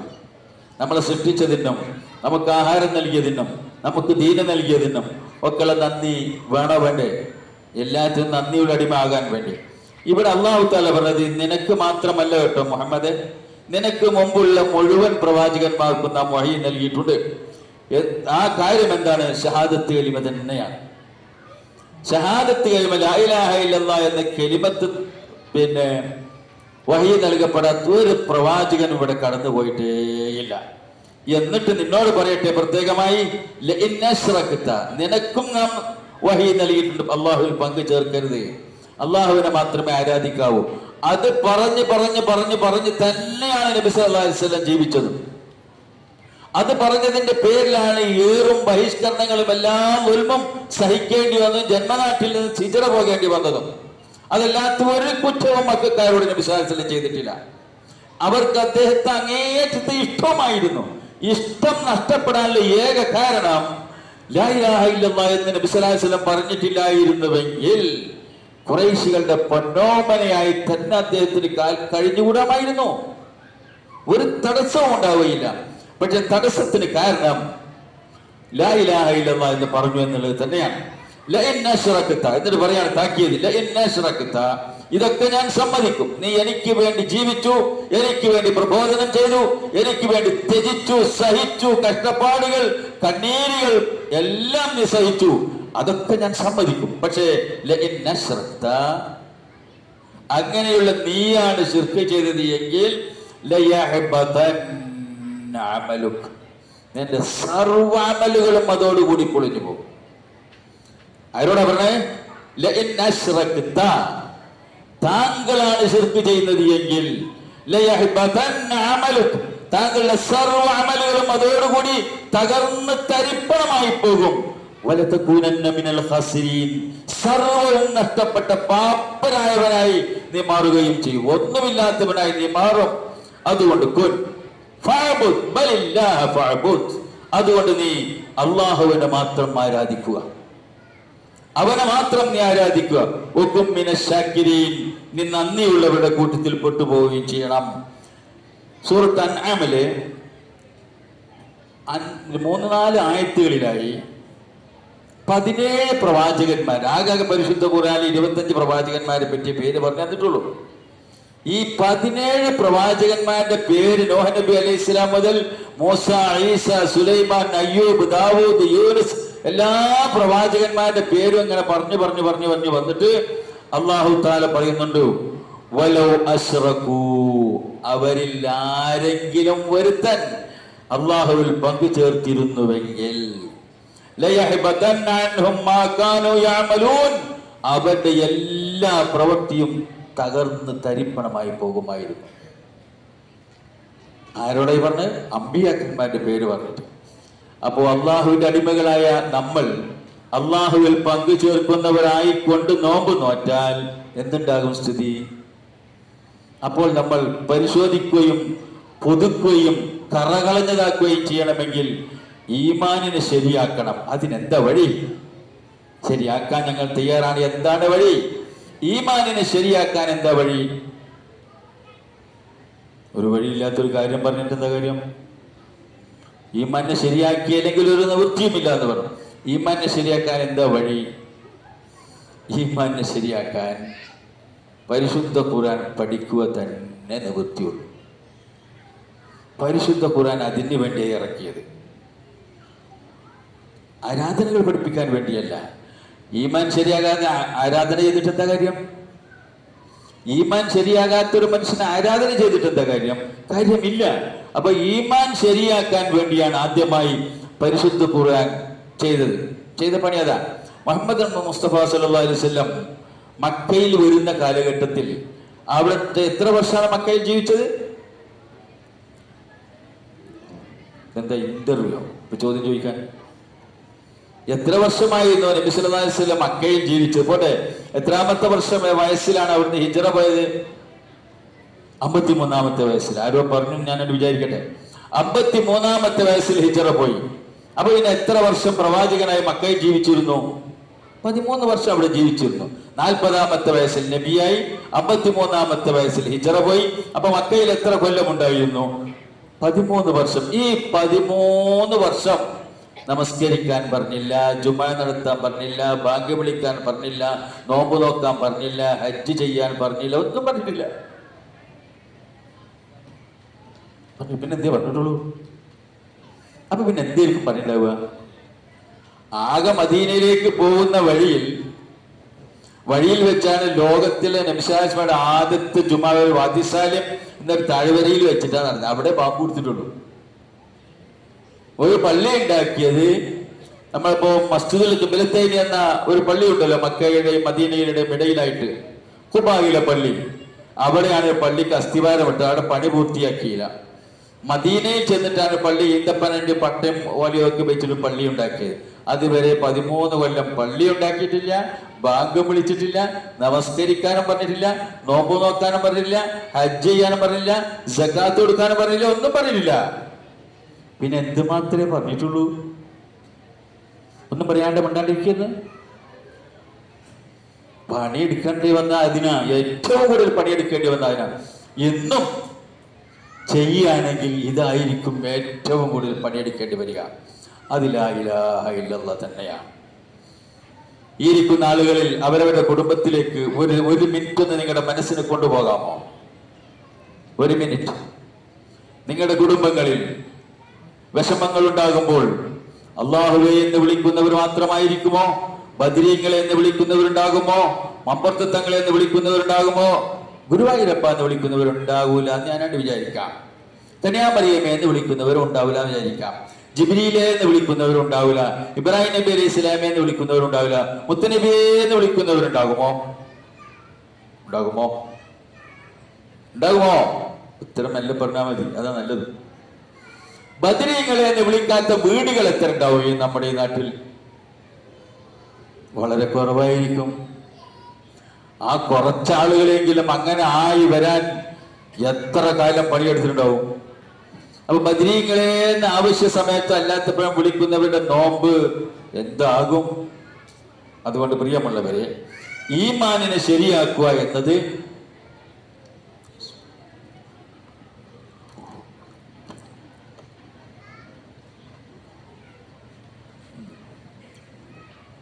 അവനെ നിന്ന് പിടിക്കണേ ഞങ്ങൾ കണ്ടല്ലോ. മൗലവി നിന്ന് പിടിക്കണേ ഞങ്ങൾ കണ്ടല്ലോ. കണ്ടില്ലേ? അവിടെ മനസ്സിൽ വെച്ചോളെ. ഇരിക്കട്ടെ. ഇവിടെ ഞാൻ ഓർമ്മപ്പെടുത്തിയത്, അള്ളാഹു അല്ലാത്തവരെയും വിളിക്കുകയും പ്രാർത്ഥിക്കുകയും രക്ഷ തേടുകയും ചെയ്യുന്ന ആളുകൾ ആയിക്കൊണ്ട് നോമ്പ് നോൽക്കണമോ, അത് അള്ളാഹുവിനെ മാത്രം വിളിച്ചു തേടുന്നവരും അള്ളാഹുവിനോട് മാത്രം പ്രാർത്ഥിക്കുന്നവരും രക്ഷിതാവേ എന്ന് വിളിക്കുകയും ഒന്നും വിളിക്കാതെ മാറത്ത് കൈവച്ച് നെഞ്ചി പിടഞ്ഞപ്പോൾ കൈവച്ചത് മാത്രമേ ഉള്ളൂ. അപ്പോൾ മനസ്സ് നിറയെ വിളിയുണ്ടായിരുന്നു, അല്ലാഹുവേ എന്നൊരു വിളി. അതല്ലാത്തൊരു വിളിയാണ് വന്നത് എങ്കിൽ ആ നോമ്പ് എന്താകും? അതുകൊണ്ട് പ്രിയമുള്ളവരെ, വിശ്വാസം ക്രമീകരിക്കുവാൻ ഒരൊറ്റ വഴി പരിശുദ്ധ ഖുർആൻ പഠിക്കുവാൻ തയ്യാറാവുക. നേരം കിട്ടും, നമുക്ക് സമയം ഉണ്ടാവോ? നേരം ഉണ്ടാവോ ഖുർആൻ പഠിക്കാൻ? ശ്വാസം വിടാൻ നേരം നമുക്ക്? ഞാൻ 2-3 ദിവസമായി ശ്വാസം വിട്ടിട്ട്. നേരം കിട്ടേണ്ടത് ശ്വാസം വിടാൻ. ആരും പറഞ്ഞിട്ടില്ല പരാതി. പ്രാണവായുവിനേക്കാൾ പ്രധാനമാണ് പരിശുദ്ധ ഖുർആൻ. ഒരാൾ ശ്വാസം മുട്ടി മരിച്ചാൽ അയാൾ നരകത്തിൽ പോവോ? ഒരാൾ ശ്വാസം മുട്ടി മരിച്ചാൽ അയാൾ നരകത്തിൽ പോവോ? ഖുർആൻ വായിക്കാനും ഒരായത്ത് പോലും അറിയാതെ മരിച്ചു പോയാൽ നരകത്തിൽ പോകുമെന്ന് ഞാൻ പറഞ്ഞില്ല. അയാൾ രക്ഷപ്പെടുവോ? രക്ഷപ്പെടൂല. പിന്നെ ആരായിരിക്കും? അതൊന്നും ഇല്ലെങ്കിൽ നമ്മളൊക്കെ രക്ഷപ്പെടുന്നു ആരോ ഇവിടെ പറഞ്ഞ് നടക്കണ്ടാവുമല്ലോ. അതൊന്നും ഒരക്ഷരം പഠിക്കാതെ മരിച്ചുവാരും സ്വർഗത്തിലൊക്കെ പോകാൻ പറ്റുമോ? അങ്ങനത്തെ ഒരു കഷ്ടപ്പാടൊന്നും അവിടെ ഉണ്ടാവില്ല എന്ന് ആരെങ്കിലുമൊക്കെ പറഞ്ഞ് നടക്കുന്നുണ്ടാവുമല്ലോ. അല്ലെങ്കിൽ ഇത്ര അധികം ആളുകൾ ഉണ്ടായിട്ട് ഖുർആൻ പഠിക്കാൻ ആളില്ലാതെ ആയിപ്പോയി ആരോ പറയുന്നുണ്ടാവും. അതൊക്കെ വെറുതെ, അതൊക്കെ ചെറുപ്പത്തിലൊക്കെ നമ്മളും പഠിച്ചതല്ലേ. ഇനിയിപ്പോൾ എന്ത് പഠിക്കാൻ? ഇന്നൊന്നും ഖുർആൻ പഠിക്കാൻ നമ്മളൊക്കെ പറ്റൂല, അതിനൊന്നും ഇനി നടക്കുന്ന കാര്യമല്ലാന്ന് ഏതോ ഒരുത്തനെങ്കിലും പറയുന്നുണ്ടാകും. ഉണ്ടാവില്ലേ? ആരാണ് ഖുർആന്റെ ശത്രു? ആരാണ് ഖുർആന്റെ ശത്രു? ശത്രു ഇല്ലേ? പാവ മിസ്കീൻ, അയാളിപ്പോ ലീവില. അപ്പണിയൊക്കെ വേറെ ആൾക്കാരെ ഏൽപ്പിച്ച് മുമ്പ് പോയി തോന്നുന്നു. പരിശുദ്ധ ഖുർആന്റെ ശത്രു ഇബ്ലീസ്, സാക്ഷാൽ ഇബ്ലീസ് തന്നെയാണ്. പക്ഷെ ഇബ്ലീസ് ലീവ് എടുത്തിട്ട് വേറെ ആൾക്കാരെ ഏൽപ്പിച്ചു തോന്നുന്നു. അവര് നടന്ന് പറയാ, എന്ത് ഖുർആൻ പഠിക്കല്, എന്ത് ഖുർആൻ ക്ലാസ് ഇടോ, ഇന്നപ്പോ എന്നൊക്കെ ഖുർആൻ പഠിക്കാൻ. അതൊക്കെ വെറുതെ നടക്കുന്ന കാര്യം.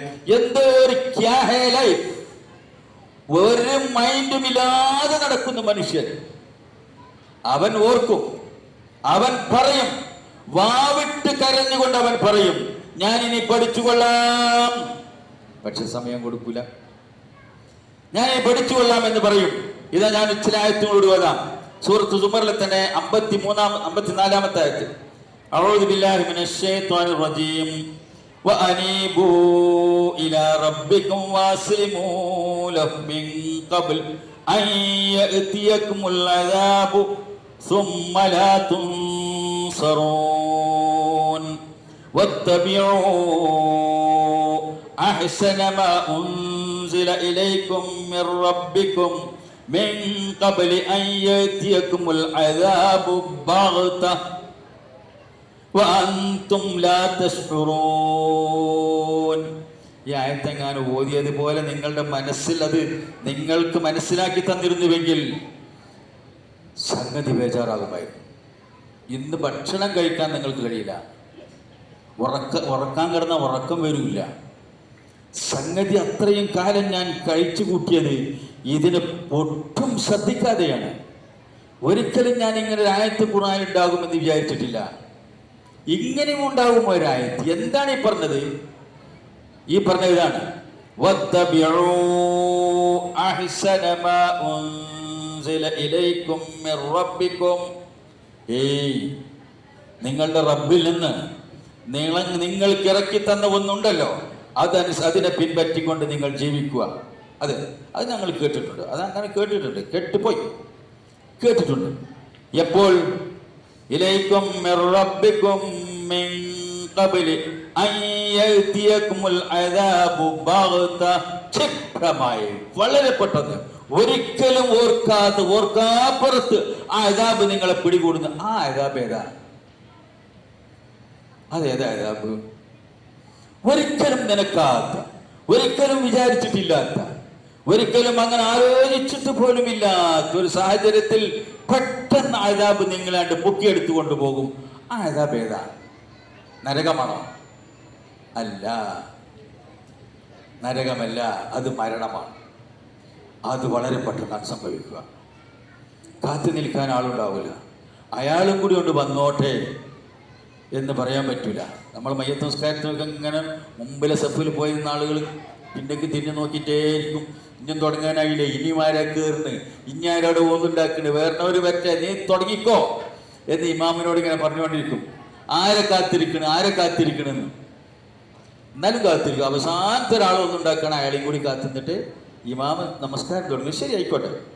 പക്ഷെ ആരെയും കാത്തു നിൽക്കാതെ മകൻ എയർപോർട്ടിലെത്തിയിട്ടുള്ളൂ, മകൾ വീടിന്റെ പടിക്കലെത്തിയിട്ടേ ഉള്ളൂ, കാറിന്റെ ഡോർ തുറക്കുന്നേ ഉള്ളൂ, അപ്പോഴേക്കും റോഹ പോയി.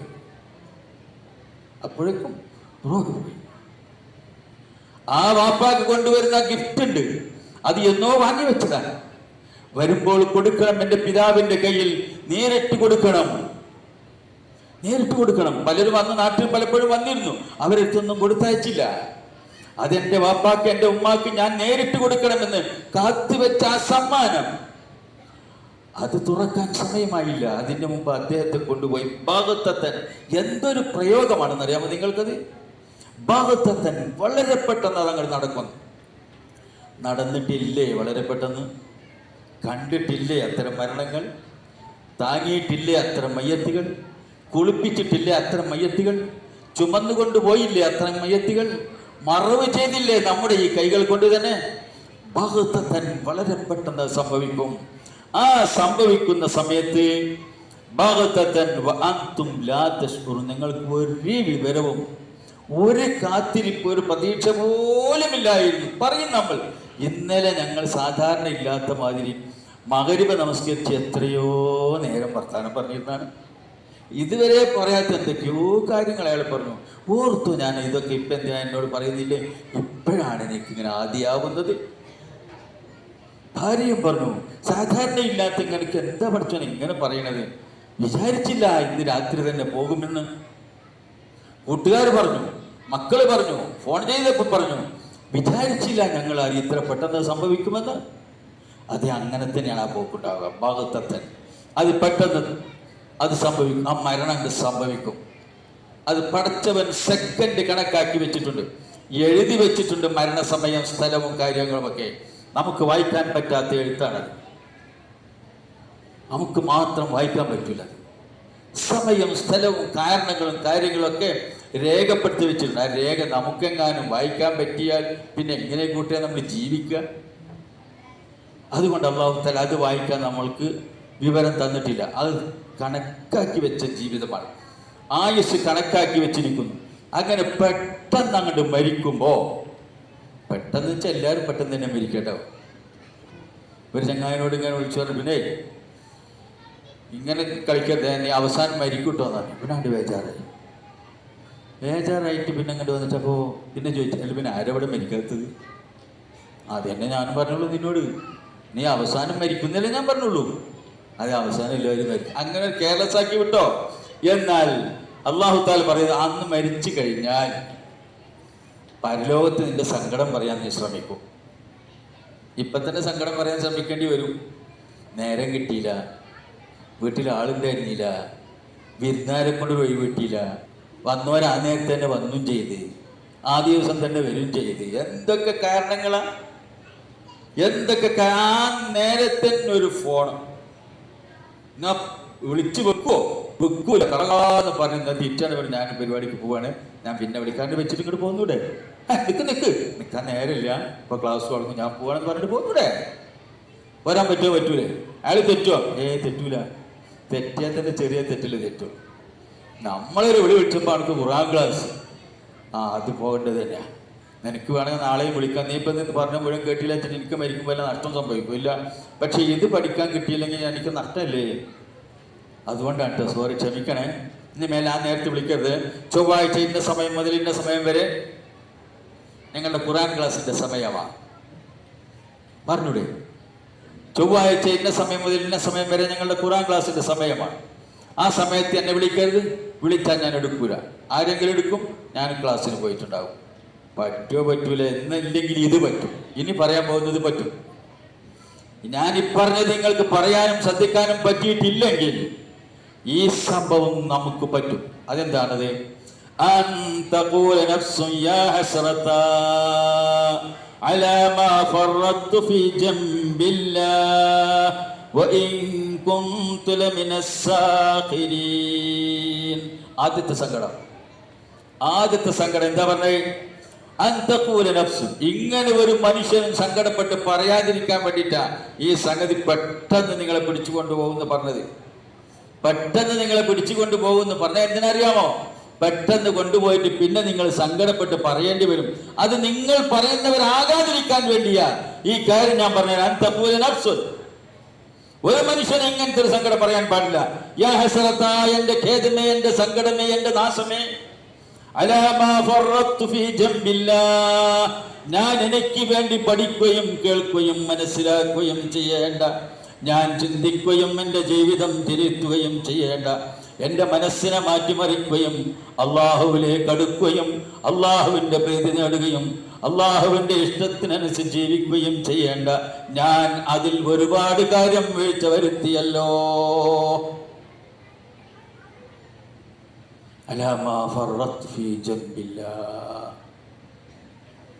അള്ളാഹുവിന്റെ മാർഗത്തിൽ അവൻ വിചാരണക്കെടുക്കുമ്പോൾ ഒരു ഉത്തരവും പറയാതെ പിടഞ്ഞ് പേജാറായി വിയർത്തൊലിച്ച് സങ്കടത്തോടുകൂടി നിൽക്കേണ്ടി വരുന്ന ഒരവസ്ഥ എനിക്ക് വന്നത്, എനിക്ക് ചെയ്യാൻ പറ്റുന്ന ഒരുപാട് കാര്യങ്ങൾ ഞാൻ നിസാരമാക്കി തള്ളിക്കളഞ്ഞല്ലോ എന്ന് നിങ്ങൾ പറയാതിരിക്കാൻ വേണ്ടിയിട്ടാണ് മുൻകൂട്ടി വിവരം പറഞ്ഞെന്നെ കേട്ടോ.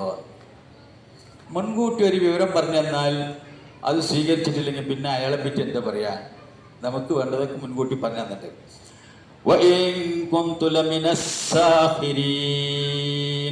അതുകൊണ്ട് ഒക്കെ നഷ്ടപ്പെട്ടവരുടെ കൂട്ടത്തിൽ ഞാൻ പെട്ടുപോയല്ലോ. ഇനി ജീവിതത്തിന്റെ കണക്ക് വെറുതെ ഒന്ന് എടുത്തു നോക്കിയാൽ നഷ്ടങ്ങളുടെ കണക്ക് എണ്ണിയാൽ കുറെ ഉണ്ടാവും കേട്ടോ. നഷ്ടങ്ങളുടെ കണക്ക് എണ്ണിയാൽ ഒരുപാടുണ്ടാകും. എന്തെല്ലാം കർമ്മങ്ങൾ ചെയ്യേണ്ടവരാ നമ്മൾ, എന്തെല്ലാം കർമ്മങ്ങൾ. ഇന്നലെ കണ്ടു എന്ത്, ഒരു മനുഷ്യൻ 6 ആളുകളെ മണിക്കൂറുകൾ ചെലവഴിച്ച് കറങ്ങി നടന്നു പോന്നു. ബാപ്പ ഗൾഫിലായതുകൊണ്ട് പാവം രക്ഷപ്പെട്ടു. ഉമ്മ റോഡ് പോയിട്ടില്ല എന്നാണ് എൻ്റെ അറിവ്. പക്ഷെ കിട്ടേണ്ടത് കിട്ടിയിട്ടുണ്ട് അവിടെ. അതിന് ജനക്കൊന്നു, മറ്റവരെ കൊന്നു, എല്ലാവരെയും കൊന്നു, എല്ലാവരെയും ഇങ്ങനെ കൊന്നു തള്ളി. നമ്മളിങ്ങനെ ഇരുന്ന് പറയും, എന്തല്ലേ ഈ സമുദായത്തിൽ തന്നെ എങ്ങനെയല്ലേ, എന്തല്ലേ എന്തല്ലേ എന്തല്ലേ എന്തല്ലേ. മഹല്ലുകളുടെ കീഴിലുള്ള പ്രദേശത്തായിരിക്കും അയാൾ ജീവിച്ചത്. ഇസ്ലാമിക സംഘടനകളുടെ ഉള്ളിലായിരുന്നു അദ്ദേഹം ജീവിച്ചത്. ആ വ്യക്തിയെക്കുറിച്ചും ആ കുടുംബത്തെക്കുറിച്ചും അത് കമ്മിറ്റിക്കാരും മറുപടി പറയേണ്ടി വരൂലേ വരും. അപ്പൊ എന്തൊക്കെ ചെയ്യാനുള്ള പണി ബാക്കി കിടക്കുന്നു ചെറുപ്പക്കാരെ? എന്തെല്ലാം പണി നിങ്ങൾ തന്നെ ചെയ്യേണ്ടതായിട്ട് ഇവിടെ ചെയ്യേണ്ടതുണ്ട്. ഒന്നും ചെയ്യാതെ നടന്നാലോ? ചെയ്യാതെ നടന്നാൽ കുടുങ്ങും. മരിച്ചവരല്ല കുടുങ്ങുക, മരിക്കാതെ ജീവിക്കുന്നവരാണ് കുടുങ്ങുക. ചെയ്യേണ്ട ഒരുപാട് പണികളുണ്ട്. നിങ്ങൾക്കറിയണമോ, നബി സല്ലല്ലാഹു അലൈഹി വസല്ലമയുടെ സഹാബിമാരിൽ ബദറിൽ പങ്കെടുക്കേണ്ട ചില സഹാബിമാരുണ്ടായിരുന്നു. അവർ ബദറിൽ പങ്കെടുക്കാൻ പ്രായമായിട്ടില്ല. നബിയും സഹാബത്തും ബദറിലേക്ക് പോകുമ്പോൾ അതിൻ്റെ വഴിയോരത്ത് ഇങ്ങനെ ഒളിഞ്ഞു നിൽക്കുകയാണ്. പ്രായം അതിനകത്തായിട്ടുള്ളൂ. അദ്ദേഹം വഴിയിൽ ഒളിഞ്ഞു നിന്ന് ഉമൈർ ഇബ്നു അബി വക്കാസ് എന്നാണ് അദ്ദേഹത്തിന്റെ പേര്. ഉമൈർ ഇബ്നു അബി വക്കാസ് ഒളിഞ്ഞിങ്ങനെ ഇരിക്കുകയാണ് വഴിയോരത്ത്. അവർ ചോദിച്ചു, എന്താണ് കുട്ടി നീ ഒളിഞ്ഞിരിക്കണത്? അയാൾ പറഞ്ഞു, എന്നെ കണ്ടാൽ എന്തായാലും ഈ കൂട്ടത്തിൽ കൊണ്ടുപോകില്ല, ഞാൻ അത്രേ ഉള്ളൂ. പക്ഷെ എനിക്ക് കൂട്ടത്തിൽ പോകുമ്പോൾ അതുകൊണ്ട് ആളുകൾ ഇങ്ങനെ പോകുമ്പോൾ ഇങ്ങനെ ഊളിട്ട് അതിൻ്റെ ഉള്ളിൽ കൂടി കയറിയിട്ടാണ് ബദറിലേക്ക് എത്തണം. എവിടേക്കാ പോണത്? എക്സ്കർഷൻ പോവാ? അല്ല, ഊട്ടിക്കും കൊടൈക്കനാലിക്കൊന്നും അല്ല ഈ പോണത്. ബദർ എന്ന യുദ്ധക്കളത്തിലേക്കാണ്. ഖുറൈശികൾ 1000-ഓളം വരുന്ന സർവായുധ സൈന്യം അവിടെ കാത്തു നിൽക്കുന്നുണ്ട്. മുത്തുനബിയുടെ കൂടെ ആയുധങ്ങളില്ലാത്ത 313 ആളുകളേ ഉള്ളൂ. ഉറപ്പാണ് തിരിച്ചു വരാൻ പറ്റൂല സാധാരണഗതിയിൽ ചിന്തിച്ചാൽ. അവിടേക്ക് എങ്ങനെയെങ്കിലും കണ്ട് കയറിക്കൂടാനാണ് ഉമൈർ റളിയല്ലാഹു അൻഹു കാത്തിരിക്കുന്നത്. അങ്ങനെ വരുന്ന വഴിയിൽ നബി സല്ലല്ലാഹു അലൈഹി വസല്ലം അദ്ദേഹത്തെ കണ്ടു. ഉമൈർ എങ്ങോട്ടാ പോണം? ഞാൻ ഈ കൂട്ടത്തിൽ പോകാനാണ് റസൂലേ. നിനക്കത് ആയില്ലല്ലോ, നീ അതിനകത്തും ആയില്ലല്ലോ. അള്ളാഹുവിൻ്റെ റസൂലേ, എന്നെ തടുക്കരുത്, എൻ്റെ മഹാഭാഗ്യത്തിന് തടസ്സം നിൽക്കരുത്. ഞാനിതിൽ പങ്കെടുക്കുവാൻ വേണ്ടി ആഗ്രഹിച്ചിട്ട് ഒളിഞ്ഞിരിക്കുകയാണ് ഇതിൽ പങ്കെടുക്കുവാൻ. അദ്ദേഹം അതുപോലെ തന്നെ ചെയ്തു. ബ്ലോക്ക് ചെയ്തില്ല, തടുത്തില്ല. ബദറിലെ ശുഹദാക്കന്മാരുടെ പേരെഴുതി വെച്ച ലിസ്റ്റിൽ അവിടെ ആ ബോർഡിൽ കാണാം ഉമർ ഇബ്നു അബീ വഖാസ്. പണിയെടുക്കേണ്ടതുണ്ട്. ഒരുപാട് പണിയെടുക്കുവാനുള്ള ഒരു മഹല്ലാണ് നമ്മുടെ മഹല്ല്. ഒരുപാട് പണി ബാക്കിയെടുക്കുകയാണ്, കുറച്ചൊന്നുമല്ല. ഒരുപാട് പണിയെടുക്കാനുള്ള ഒരു മഹല്ലാണ് നമ്മുടെ മഹല്ല്. കുറേ ആളുകളുള്ള മഹല്ല് എന്ന് പറഞ്ഞില്ലേ. മിക്കവാറും ആളുകൾ പലരുടെയും സഹായത്തിന് വേണ്ടി കാത്തു നിൽക്കുന്നു. പണം കൊണ്ടല്ല, അറിവ് കൊണ്ട്. അറിവ് കൊടുക്കുവാൻ കാത്തു നിൽക്കുന്നു അവർ. അറിവ് നേടണം, അവരുടെ മനസ്സിലേക്ക് പോയിട്ടില്ല. അപ്പൊ അങ്ങനെ ഒരുപാട് പണിയെടുക്കുവാൻ ബാക്കിയുള്ള നാട്ടിൽ എങ്ങനെയാണ് ചെറുപ്പക്കാരെ നമ്മൾക്ക് സമാധാനത്തിൽ ഇങ്ങനെ ജീവിക്കാൻ പറ്റുക? ഞാൻ ചോദിക്കട്ടെ, ലഹരിയിൽ പെടാത്ത ഒരു കുടുംബമെങ്കിലും ഒറ്റൊന്നും ഒരു ലഹരിയിൽ പെട്ടിട്ടില്ല എന്ന് പറയാൻ ധൈര്യമുണ്ടാകുമോ എന്ന് എനിക്ക് അറിഞ്ഞുകൂടാ. അള്ളാഹു കാത്തുരക്ഷിക്കുമാറാവട്ടെ എല്ലാവരുടെ മക്കളെയും കുടുംബങ്ങളെയും ഒക്കെ. പക്ഷേ നാട്ടിൻ്റെ സ്ഥിതി അങ്ങനൊന്നുമല്ല കേട്ടോ. നാട്ടിൻ്റെ സ്ഥിതി വളരെ അപകടകരമാണ്. ഏതെങ്കിലും നിരക്കുള്ള ലഹരി ഉണ്ടാവും. ഏതെങ്കിലും നിരക്ക്. ഒന്ന് വെറുതെ നടക്കുക എന്നുള്ള ലഹരി, വെറുതെ നടക്കുക, അവൻ്റെ ലഹരി ആക്കുകയാണ്. കുറച്ചു നേരം ബ്ലോക്ക് ഓഫീസിലിരിക്കുക, പിന്നെ വേറെ ആ ഓമാലത്തിൽ ഇരിക്കുക, പിന്നെ ഇപ്പുറത്തെ ഓമാലത്തിരിക്കുക, പിന്നെ അവിടെ നിന്ന് ഇങ്ങോട്ട് പാറുക, ഇങ്ങോട്ട് അങ്ങോട്ട് പാറുക. എന്താണ് മോനെ എന്ന് വൈകുന്നേരം അവളും ചെയ്ത്? എന്തെന്ന് വൈകുന്നേരം അവളും ഞാൻ ചെയ്ത്? ഒന്നും ചെയ്തില്ലേ? ഞാൻ അവിടെ നിന്ന് ഇങ്ങോട്ട് ഇട്ട്, ഇവിടെ നിന്നിട്ട് അങ്ങോട്ട് പാടി, അങ്ങോട്ട് ഇങ്ങോട്ട് ചാടി. നീ എന്തിനാണ് ഇങ്ങനെ അങ്ങോട്ട് കൊണ്ട് ചാടി? ഇതാണ് നിന്റെ പണി? അതങ്ങനെ ആയിപ്പോയി. ആരാണ് അവരോട് പോയി സംസാരിച്ചത്? എന്താണ് മക്കളെ നിങ്ങൾ ഇങ്ങനെ കളിക്കുന്നത്? നിങ്ങൾ ആയുസ് തീരൂലേ? അതിനു മുമ്പ് നിങ്ങൾ ചെയ്യേണ്ട പണി നിങ്ങൾ ചെയ്യേണ്ടതില്ലേ എന്ന് അവരെ ഓർമ്മപ്പെടുത്താൻ ആര് പോയി അവരെടുത്ത്? പോവില്ല. എന്നിട്ട് അവരെ കുറ്റം പറഞ്ഞിട്ട് ഇങ്ങനെ ഇരിക്കും. പഴയ കാലത്തൊക്കെ ഉണ്ടായിരുന്നു, 5-6 വയസ്സന്മാർ പള്ളിയിൽ വരും. പള്ളിയിലെ തിണ്ടമ്മ ഇരുന്നിട്ട് പള്ളിയിൽ വരാത്തവരെ പറ്റി കുറ്റം പറഞ്ഞിട്ടേ ഇരിക്കും. ഹംകിങ്ങൾ മറ്റൊന്നൊക്കെ വിളിച്ചു പറയും. ഒരിക്കലെങ്കിലും അയാൾ പോയിട്ട് പള്ളിയിലേക്ക് വാടും മോനെന്ന് പറഞ്ഞോ? ഇല്ല, പറയില്ല. നമ്മൾ വരുന്നവരല്ലേ, നമ്മൾ രക്ഷപ്പെട്ടവരല്ലേ എന്ന് വിചാരിച്ചിരിക്കും. ഞാൻ ഒന്നുകൂടി ചോദിക്കട്ടെ, ഏറെ സ്ത്രീകളുണ്ടല്ലോ ഈ കൂട്ടത്തിൽ. പലിശയിൽ ഒരു ടച്ചുമില്ല എൻ്റെ കുടുംബത്തിൽ എന്ന് പറയാൻ ആർക്കൊക്കെ ധൈര്യമുണ്ട്? പലിശയുമായി ഒരു ബന്ധമില്ലാത്ത കുടുംബമാണ് എൻ്റെ കുടുംബം. പലിശ ഹറാമാണ്. കേവലം ഹറാമല്ല, സ്വന്തം മാതാവിനെ വ്യഭിചരിക്കുന്നതിനേക്കാളും തിന്മയാകുന്ന ഹറാമാണ് പലിശ. നല്ല നല്ല ഓമന പേരോടുകൂടി പല പലിശ പദ്ധതികളും നമ്മുടെ നാട്ടിൽ വന്നിട്ടുണ്ട്. നമസ്കാരക്കുപ്പയും പർദ്ദയും അണിഞ്ഞ് ഒരുപാട് സ്ത്രീകൾ അതിൻ്റെ മെമ്പർമാരാണ്. അവിടെ അടുത്ത് ചെന്നാൽ ഹിന്ദുക്കൾ നമ്മോട് പറയുകയാണ്, എന്താണ് നിങ്ങളെ പെണ്ണുങ്ങളാണല്ലോ ഏറ്റവും കൂടുതൽ അവിടെ ഉള്ളത്. അതിൻ്റെ പേര് ഇസാഫി എന്നാണെന്ന് തോന്നുന്നു. തെറ്റാണെങ്കിൽ ക്ഷമിക്കണേ. അങ്ങനത്തെ ക്ഷമയല്ല. അങ്ങനത്തെ ഒരു പലിശ പദ്ധതിയിൽ ആളുകളെ ചേർക്കുന്നതും അവർക്ക് പൈസ എടുത്തു കൊടുക്കുന്നതും അവരുടെ പൈസ പിരിച്ചുകൊണ്ട് അടക്കുന്നതും മുസ്ലിം സ്ത്രീകളാണ്. പേര് ഇസാഫി എന്നാണ്. മാറത്ത് കൈവച്ച് പറ, നോമ്പ് ശരിയാകുമോ? ഒരു ഭാഗത്ത് ഹറാമും മറ്റൊരു ഭാഗത്ത് നോമ്പ് നടത്തിയാൽ ശരിയാകുമോ? അത് അതിൽ നിന്ന് പൂർണ്ണമായും വിരാമം കുറിക്കണമോ? പൂർണ്ണമായും വിരാമം കുറിക്കണമെങ്കിൽ കടം നിങ്ങൾ വരുമോ എന്ന് ചോദിക്കും. കടം ആവശ്യമുള്ളപ്പോൾ നിങ്ങൾ വരുമോ? തരാനുള്ള സംവിധാനം നമ്മൾ എത്തുണ്ടല്ലോ. പലിശയിൽ നിങ്ങൾ വിരമിക്കുമോ? ഹറാമാണ് എന്ന് ഭയത്താൽ വിരമിക്കുമോ? പടച്ചവൻ വെറുത്ത ഒരു തെറ്റായ മാർഗമാണ് എന്ന് നിങ്ങൾ സമ്മതിക്കുമോ? പടച്ചവനെ ഭയപ്പെട്ടുകൊണ്ട് പലിശയിൽ നിങ്ങൾ വിരമിക്കുമോ? ഒരു പക്ഷേ നിങ്ങൾ വിചാരിച്ച കാര്യമായി വിചാരിച്ച വലുപ്പത്തിൽ നടന്നില്ല എന്ന് വരാം. മകളുടെ കല്യാണം തൊട്ടുപാത്തെല്ലാവരെയും വിളിച്ച് നടത്തണം എന്ന് വിചാരിച്ചു. പക്ഷേ അതിന് ഹറാമായ ഒരു ലോൺ എടുക്കണം, ആധാരം കൊണ്ട് വെച്ചിട്ട്. പക്ഷെ അത്രയൊന്നും വലിയ കല്യാണം വേണ്ട. ഹലാലായ ഒരു പിടി ചോറ് കൊടുത്താൽ മതി. ചോറിലേക്ക് ചായ കൊടുത്താലും വേണ്ടില്ല. ഹറാമ് കലർന്ന ഒരു ആഹാരം ആളുകൾക്ക് തീറ്റിക്കരുത് എന്ന് തീരുമാനമെടുക്കാമോ? അതാണ് അള്ളാഹുവിന്റെ പേരിലുള്ള തീരുമാനം. അതിന്റെ പൈസ വേണം. എത്ര വേണം? കുറച്ച് മതി. അതിലെ സംവിധാനമുണ്ടല്ലോ. എത്ര വർഷമായി നമ്മുടെ പള്ളിയിൽ പലിശരഹിത വായ്പാ പദ്ധതി തുടങ്ങിയിട്ട്? എത്രയോ വർഷമായില്ലേ? അമുസ്ലിമീങ്ങൾ വരെ അതിൽ മെമ്പർമാരാണ്. പൈസ കൊടുക്കുന്നുണ്ട്, എടുക്കുന്നുണ്ട്, അടക്കുന്നുണ്ട്. ചിലര് മുങ്ങുന്നുണ്ട്. ശരി, അത് പരിഹരിച്ചോളൂ. പക്ഷെ എന്തിനാ ഇസ്ലാമിക പ്രവർത്തനത്തിൽ അങ്ങനെ ഒരു ഭാഗവും കൂടി നമസ്കരിക്കണം, നോമ്പ് നോൽക്കണം, ഹജ്ജ് ചെയ്യണം, സക്കാത്ത് കൊടുക്കണം, പലിശരഹിതമായി പണം കിട്ടാനുള്ള പദ്ധതികൾ ആവിഷ്കരിക്കണം എന്ന ഇസ്ലാമികമായ ഖുർആന്റെയും സുന്നത്തിന്റെയും പഠനത്തിന്റെ അടിസ്ഥാനത്തിൽ നിലവിൽ വന്നതാണ് നമ്മുടെ പള്ളിയിൽ പലിശരഹിത ഫണ്ട്. അതിന്റെ കുട്ടികളായി പിറന്നു IDT. ഇതിൽ നിന്ന് കുട്ടിയായി പിറന്നതാണത്. ഇപ്പൊ അത് വലുത് കുട്ടിയായിട്ടുണ്ട്, വലിയ പൊക്കമുള്ള കുട്ടിയായിട്ടുണ്ട്, ആയിക്കോട്ടെ. അങ്ങനെ പലയിടത്തും തുടങ്ങി. നമ്മളതിന്റെ തുടക്കക്കാരാണ്. അതിനെ കേടുവരുത്തി നശിപ്പിക്കണമോ, അതിനെ പരിപോഷിപ്പിക്കുവാൻ വേണ്ടി പ്രവർത്തിക്കണമോ, അത് വളർത്തിത്തരണമേ എന്ന് പ്രാർത്ഥിക്കണമോ, എന്ത് ചെയ്യണം? അല്ലാഹുവേ, നിനക്കിഷ്ടപ്പെട്ട ഈ സംരംഭം വളർന്ന് വളർന്ന് വളർന്ന് ഉയർന്ന് പലിശ എന്നത് കേട്ടാൽ കാർപ്പിച്ചു തുപ്പുന്ന ഒരു പ്രദേശമായി ഞങ്ങളുടെ പ്രദേശത്തെ മാറ്റിത്തരണമേ എന്ന് പ്രവർത്തിക്കുകയും പ്രാർത്ഥിക്കുകയും ചെയ്യണമോ? ചെയ്യണം. ഇല്ലെങ്കിൽ കുറ്റക്കാരാണ്. അതിൽ കൃത്രിമം കാണിക്കാൻ പാടില്ല. സത്യസന്ധതയോടുകൂടി ആ കാര്യം നിർവഹിക്കും. ഞാൻ ചോദിച്ച ഇതാണ്. നോമ്പ് നോൽക്കുന്നു, അത്താഴത്തിന് കൃത്യമായി എഴുന്നേൽക്കുന്നു, ഭക്ഷണം കഴിക്കുന്നു, നോമ്പ് തുറക്കുന്നു, നോമ്പ് തുറപ്പിക്കുന്നു, എല്ലാം ചെയ്യുന്നു. അതോടൊപ്പം പൈസക്ക് വാങ്ങുകയും കൊടുക്കുകയും ചെയ്യുന്നു. പറ്റുമോ?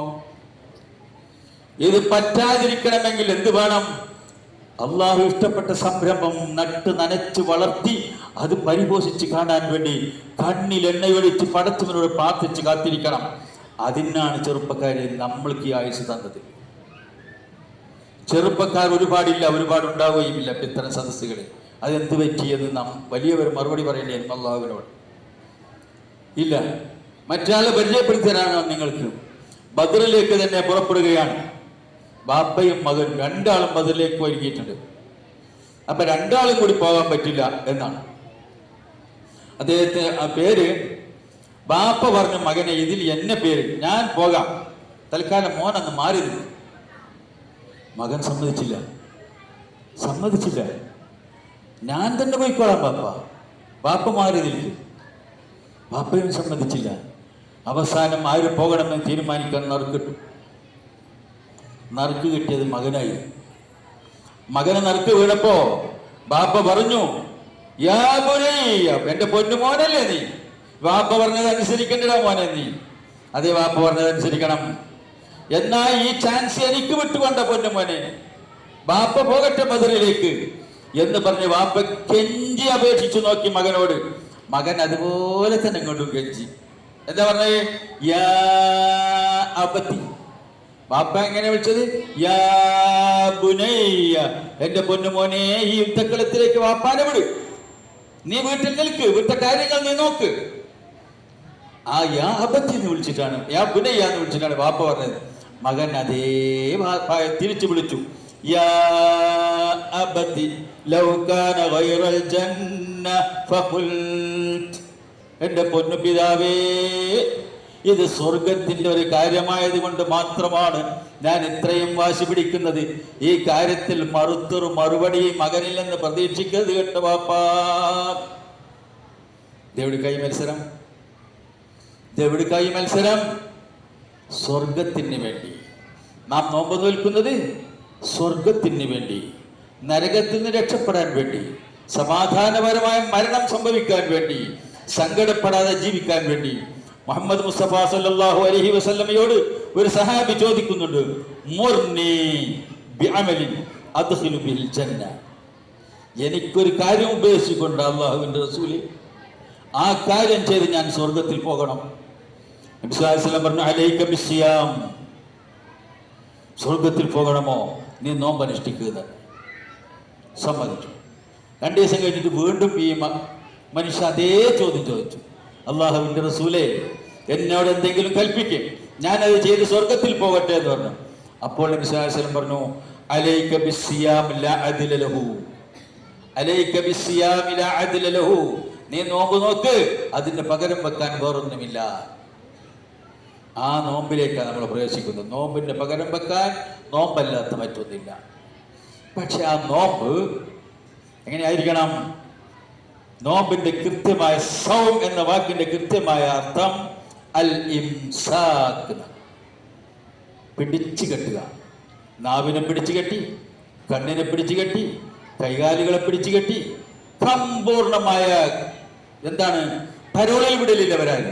നാവിനെ പരോളിൽ വിടൂല, കണ്ണിനെ പരവൽ വിടൂല, കൈകാലുകൾ പരവൽ വിടൂല, പിടിച്ചു നിർത്തിയിരിക്കുന്നു. ഇല്ല, നമ്മെ ഒരാൾ വന്ന് അങ്ങനെ പെരുക്കനെ ചീത്ത പറഞ്ഞു വിചാരിക്കുക.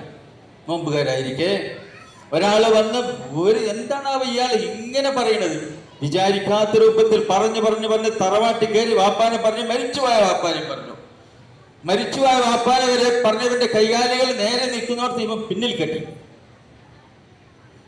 ഇത് വിട്ടാൽ അവന്റെ മുഖത്ത് വീഴും. പിന്നിൽ കെട്ടി വീണ്ടും ഇവൻ പറയുകയാണ്, ചീത്ത പറഞ്ഞ് നിർത്തുന്നില്ല. അപ്പോൾ ഇയാൾ എന്താ മറുപടി പറയേണ്ടത്? വല്ലാഹി ഇന്നി സ്വായിം, ഇത്രേ പറയാൻ പാടുള്ളൂ. വല്ലാഹി ഇന്നി സ്വായിം, നിനക്കാവാം ഞാൻ നോമ്പുകാരനാണ്. ഇതിന് മറുപടി പറയാൻ എനിക്ക് പാടില്ല, എൻ്റെ നോമ്പ് നഷ്ടപ്പെടും. ഞാൻ സ്വർഗത്തിന് വേണ്ടി നോമ്പ് നോറ്റവനാണ്, അതിന് തടസ്സം നിൽക്കരുത്. വല്ലാഹി ഇന്നി സ്വായിം എന്നാണ് അവിടുന്ന് ഒഴിഞ്ഞു പോയിക്കൊള്ളണം, അവിടുന്ന് ഒഴിഞ്ഞു പോയിക്കൊള്ളണം. നബി സല്ലല്ലാഹു അലൈഹി വസല്ലമ പല തെറ്റുകളെക്കുറിച്ചും താക്കീത് ചെയ്തിട്ടുണ്ട്. അതിൽ ഒരു തെറ്റ്, സർവ്വസാധാരണമായി നടക്കുന്നൊരു തെറ്റ്, അതിനെപ്പറ്റി അള്ളാഹുവിൻ്റെ റസൂല് വിലയിരുത്തിയത് എങ്ങനെയാണെന്ന് അറിയാം നിങ്ങൾക്ക്? മല്ലം യർഹമു സഗീറന വലം യുവക്കിർ കബീറന ഫലൈസ മിന്ന. സമൂഹത്തിൽ മുതിർന്നവരെ ബഹുമാനിക്കുകയും താഴെയുള്ളവരോട് കരുണ കാണിക്കുകയും ചെയ്യാത്തവൻ നമ്മുടെ കൂട്ടത്തിൽ അയാൾക്ക് സ്ഥാനമില്ല. ആരെയും നമ്മുടെ കൂട്ടം? മുസ്ലിമുകളുടെ കൂട്ടത്തിൽ അയാൾക്ക് സ്ഥാനമില്ല. പ്രിയമുള്ളവരെ, കാലം പോയി എന്നെല്ലാവരും പറയുന്നില്ലേ? ഇന്ന് ആരും ആരെയും റെസ്പെക്റ്റ് ചെയ്യുകയുമില്ല, ആരും ആരെയും ബഹുമാനിക്കുകയുമില്ല, ആദരിക്കുകയുമില്ല. കിട്ടുന്നിടത്തോളം കുറ്റം പറയും, കേൾക്കാൻ പറ്റിയിടത്തോളം പ്രതികരിക്കും, മോശമാക്കി കുളിപ്പിച്ചങ്ങോട്ട് കിടത്തും, മറുപടിയില്ലെന്ന് മാത്രം. അങ്ങനെ നുണയും പിത്തനെ ഏഷ്യനായിട്ട് ഇങ്ങനെ നടക്കന്നെ. എന്താ പണി? നബി സല്ലല്ലാഹു അലൈഹി വസല്ലം പറഞ്ഞു, അറിയാമോ മനുഷ്യരെ നിങ്ങൾക്ക്, ആദമിന്റെ മക്കളെ നരകത്തിലേക്ക് വലിച്ചു കൊണ്ടുപോകുന്ന അവയവം ഏതെന്ന് അറിയാമോ? ആദമിന്റെ മക്കളായ മനുഷ്യരെ നരകത്തിലേക്ക് വലിച്ചു കൊണ്ടുപോകുന്ന അവയവം അൽ ഫം, അതിൽ അവന്റെ നാവ് തന്നെ. നാവിനെ കടിഞ്ഞാണിടുന്നു നോമ്പിൽ. ഒന്നും മിണ്ടാണ്ടിരിക്കുക അല്ല, ഖുർആൻ ഓതുന്നു, ദിക്റുകൾ ചൊല്ലുന്നു, നന്മകൾ കൽപ്പിക്കുന്നു, തിന്മ തടയുന്നു, ക്ലാസ്സുകൾ എടുക്കുന്നു, ക്ലാസ്സുകൾ കേൾക്കുന്നു, കേട്ടതിനെ കുറിച്ച് ചിന്തിക്കുന്നു, 10 മിനിറ്റ് ഇന്ന് ഖുർആൻ ഓതുന്നു, വീണ്ടും ഖുർആൻ ഓതുന്നു, പഠിച്ചുകൊണ്ടേയിരിക്കുന്നു, വായിച്ചുകൊണ്ടേയിരിക്കുന്നു, പറഞ്ഞുകൊണ്ടേയിരിക്കുന്നു. അപ്പൊ പിന്നെ അന്വേഷണം എന്തായിരിക്കും? ഇന്നും ക്ലാസ് ഉണ്ടാവുമോ? അങ്ങനെയാണോ ചോദിക്കേണ്ടത്? ഇന്നും ക്ലാസ് ഉണ്ടാവുമോ എന്നാണ് ചോദിക്കേണ്ടത്. ആ ചോദിക്കുന്നവന്റെ മനസ്സിലിപ്പം എന്താ, എന്ത് ഉത്തരാണ് അയാൾക്ക് ഇഷ്ടപ്പെടുന്നത്? എന്തെങ്കിലും ഉണ്ടാത്തത്? ഇന്നും ക്ലാസ് ഉണ്ടാവുമോ എന്നാണ് ചോദ്യമെങ്കിൽ അയാൾ ഇഷ്ടപ്പെടുന്ന ഉത്തരം എന്താ? ഇന്ന് ക്ലാസ്സില്ല. ഇന്ന് ക്ലാസ്സില്ല അല്ലേ? നേരെ മറിച്ച് പരലോകത്തെയും പടച്ചവനെയും ഓർക്കുന്ന മനുഷ്യന്മാരുടെ ചോദ്യം എങ്ങനെയായിരിക്കും? അല്ല, ഇന്ന് ക്ലാസ് ഉണ്ടാവുമോ? എന്തേ? പുതിയ വിവരം വല്ലതും കിട്ടുന്നല്ല. ആ കേട്ടിരിക്കുന്ന സമയം അത് അള്ളാഹുവിന് പ്രിയപ്പെട്ടൊരു സമയമല്ലേ? അത് കേട്ടിരിക്കുന്ന സമയം അള്ളാഹുവിന് ഇഷ്ടപ്പെട്ടൊരു സമയമല്ലേ? ആ കേട്ടിരിക്കുന്ന സദസ്സ് അള്ളാഹുവിന് ഇഷ്ടപ്പെട്ടൊരു സദസ്സല്ലേ?